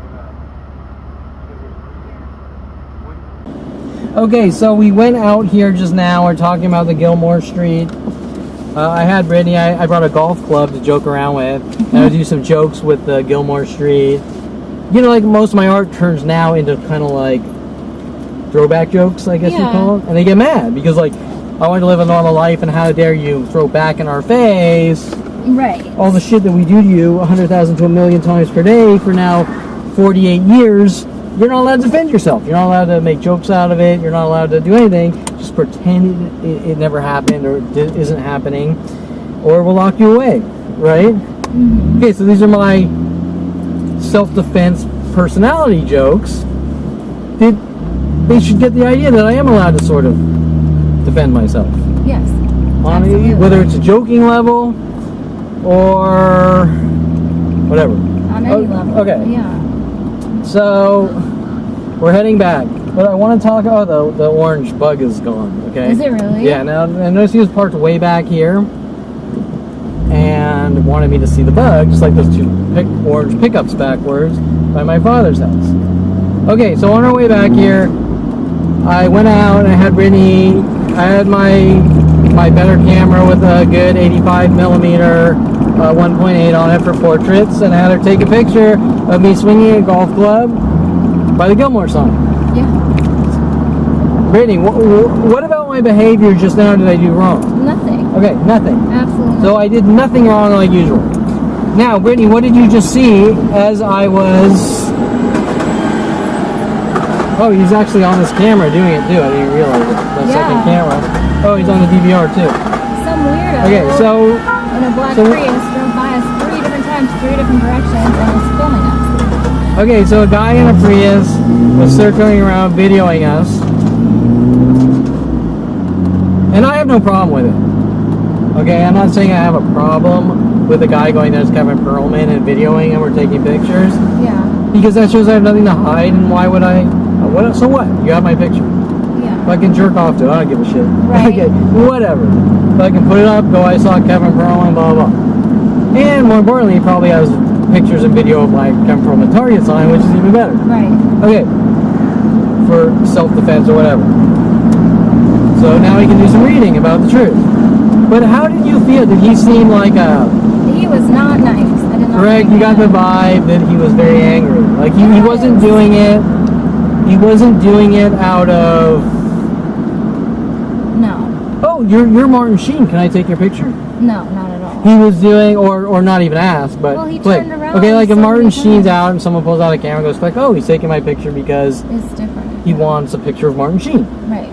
Right? Mm-hmm. That's the context. Why didn't this guy roll down his window and go, you're Kevin Perlman? And, Right. you know what I'm saying? And then he put the phone down or whatever when you were like, okay. Oh, I waved him, that's right. Brittany says, it should be on the DVR here, but Brittany says, that guy's videoing us, and I wave, I go hi. And he puts the camera down and sort of zips off. Yep. Why didn't he roll down the window and go, hi, you know? then he came What back are you doing, in. Kevin? Right. Okay. So why is it that he's angry? I mean... Because we called him out. I don't know. We did what? Like, called him out, like, didn't just... No, before that, before you said he's videoing you, he was videoing me.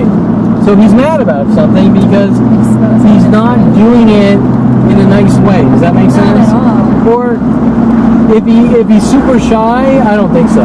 No. Because if I wave, he's not gonna be like, oh, Zoom what? off, yeah. Okay, so you got the vibe, and I instantly know from daily experience that they're angry, but everything that they're angry about are things like what we just did wrong. So once again, Brittany, what did we do just wrong? Because what we did wrong, you were with me. I guess this is what I want to say. You were with me. You, a therapist, were with me on one of these events where someone's mad that Kevin Perlman has a camera and is taking pictures, except I wasn't holding the camera, Brittany was. Exactly. But he saw my car, he saw me standing by the Gilmore sign. And he was total dick. Okay, so what do you think what seems like anger is about? Did I have a camera and I'm taking pictures? No. But that's their argument, is Kevin has a camera and he's taking pictures. Yeah, well, this just like totally proved that shit wrong because you weren't even holding the camera or taking the picture. Correct. So would you say that they're mad at me for having a camera and going out and doing something with my life, correct? Right. Okay, Ridiculous. that's the argument. Remember, 1997, I took a film photography class at the University of Colorado. Mike Wexler with my brother was working on me how you're not allowed to take pictures of people and all these weird things. We discussed it on some of the video. They're not mad because some people might be in the frame. Right. They're mad they went out and got a camera. Right. And you just witnessed it because I don't know these people. I don't live there. We're taking a picture of Gilmore Street sign. So unless they have something to hide, Yeah. Then what? that's the only thing it could be. Right. And they're trying to thug me quiet and intimidate me for going out and getting into studio photography like Aubrey Fisher was told to do. Right. And things like that. With the tapping, you tapped your foot by me for we have worldwide groups to kill you for the weirdo crime, and you tapped your foot by me. Right. Like, Same thing. Nothing happened no. in that situation, and this time Brittany had my camera, and Yeah. I was posing. Right. Okay, so they have no argument. Okay, so one last thing before we head back. We are stopping here at the Honda dealer. It no longer exists. Oh. See the VCA vet here? And the damn tow truck in my way. To the left, yeah. VCA vet. Yeah. Oh. I see it. Okay, so the VCA vet here.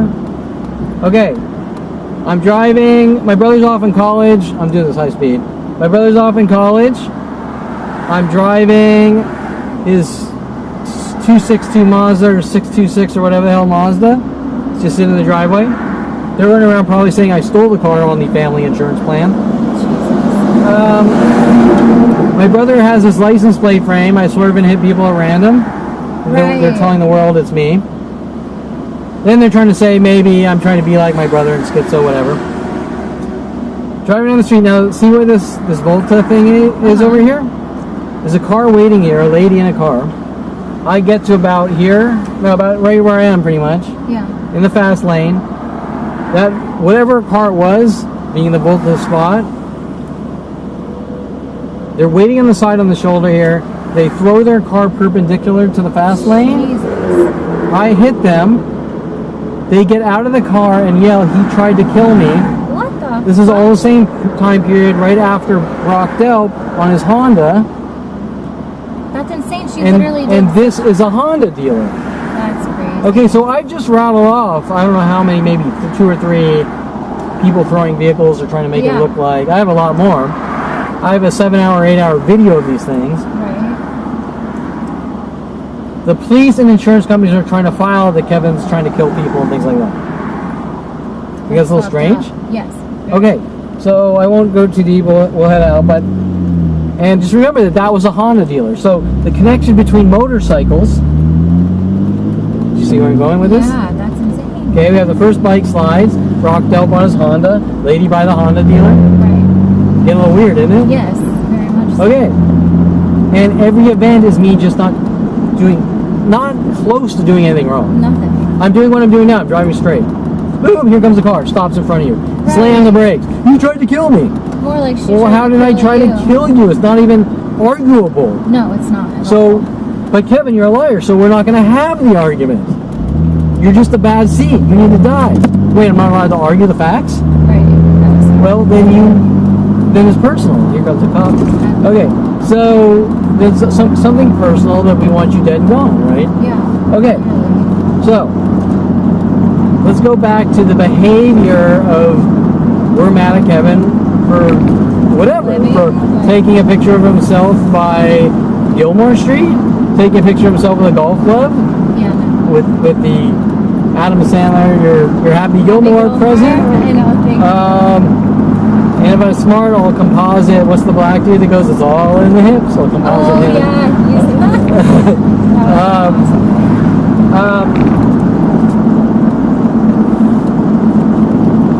That person had no reason, like everyone else, to be mad. No. And would you say that I'm instigating it or he's He instigating it? instigated it entirely. Okay. Now, like I said before, I don't give a shit if the guy takes a video or a picture of me. It doesn't bother me. Unless they do it in a really, like, if he gets in his face and goes, you fucking dirty Jew or something, or they don't have a problem with it. Right. Other than that, it doesn't bother me. So, on that note, these people are playing, pretending that they're being too sensitive. Okay, another thing that's done to me over and over. Hey, Brittany, will you take my picture? Sure. Okay, Brittany, you took my picture. I'm gonna fucking rid you of the world. You're not allowed to take pictures of people with the Mike Wexler tactic. But I asked you, right? Didn't I ask you? Yes. Okay, so now there's a verbal contract, even though most people don't think that way. Right. But you're still coming after me when you took my picture. Right. After asking, I've had tons of people like that on video and off video. So, isn't that the same as saying, grabbing a cookie jar and saying you want a cookie? Right. And go, bam, and punching you in the face for eating a cookie? Yes. Okay. Exactly. So, what they're saying, what we've witnessed here on video, is it, I don't know these people? Nope. There's nothing I'm doing to them? Nope. They have no argument? No direct argument? Nothing. Nothing arguable? Nope. You can't defend yourself? And each one is acting out in anger and rage on me since 5 years old, correct? Yes. Okay, so why do I need to be locked away and get treatment and this and that? You don't at all. I know you said that didn't bother you, that he was recording, but it sure as shit bothered me. I didn't know. Yeah, I can understand how it could bother some people. Well, just because, like you said, he was, like, aggressive. He wasn't kind. He was, like, making it a point. It's like he was trying to make... Like, I followed you out here, or I see you, and so I'm going to try to aggravate you. Right. Or sabotage you like everything else in my life, right? Yeah, it just... And get a reaction and then call the cops. But that's the same template given out to everyone since I was 5, and there's no reasoning behind it, right? Is my brother going out and doing that shit, saying it's me? Is my brother mad at me for going out jogging and running, saying I'm ruining people's lives by jogging and running, so they're gonna fucking teach me a lesson, right? I mean, it doesn't make sense. No, it doesn't. Okay? No. And it's not about karma, and it's not about, it starts at 5. Right. Okay, well now you have to go wire. I don't even know how you get these people to do this. Right. But, you know, I don't know. I really don't. I mean, honestly, I'm impressed with you in general, but like that made me want to flip him off and tell him to fuck off. Like, you know what I mean? Well, sure. I mean, and like, but you know, like that's the reaction they're trying to get. See, so. there's a whole context. Like, if you're an actor, Yeah. you're used to the attention or whatever. Correct. Yeah. If you're a nobody, you're kind of like, eh? Like, what the hell is this? I'm not an actor, but I'm someone that's known worldwide, even though they won't admit it. Right. And for me, okay, you're gonna think this is ironic. When I used to go down to Hollywood, people would take my picture driving, and I had the signs on the car, Yeah.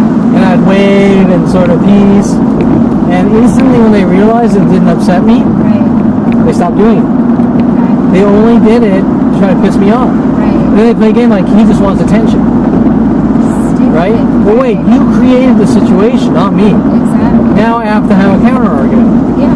But those behaviors that are systematic, they're not human.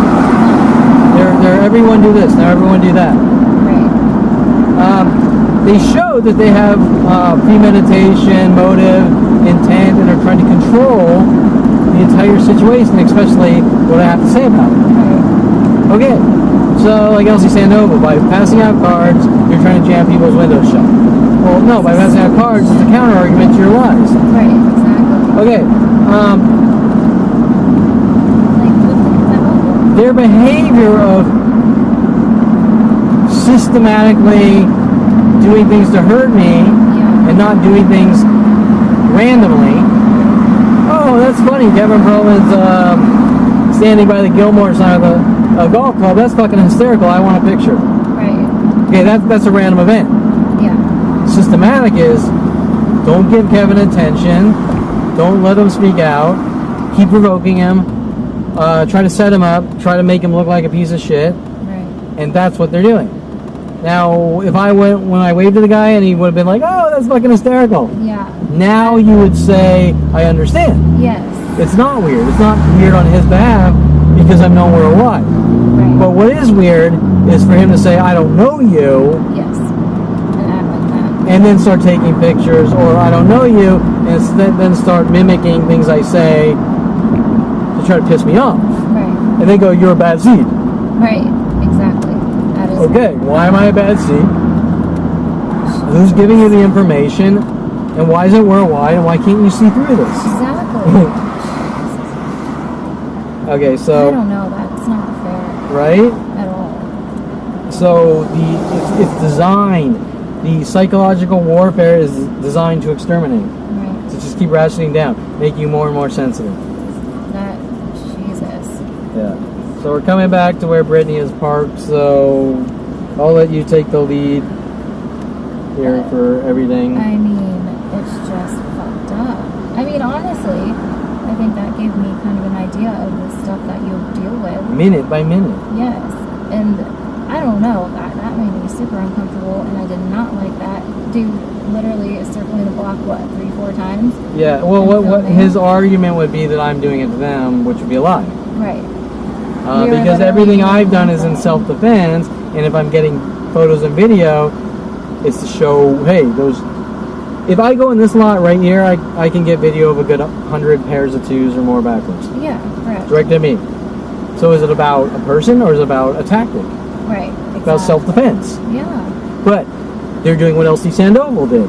Oh, well, you make you're passing out cards, so therefore you're trying to jam windows shut. That's the stupidest shit. Like, it's all the same. They curve each argument.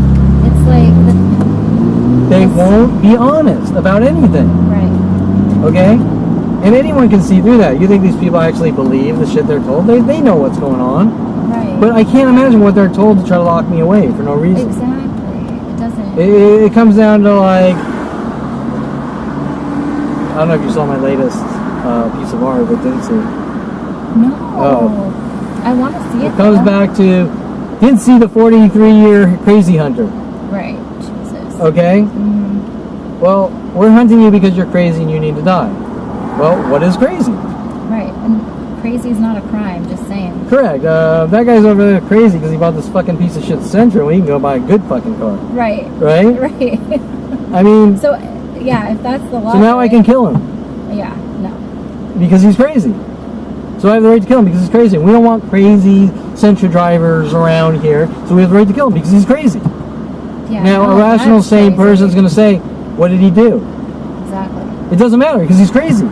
Just like the LAPD is doing to me. Right.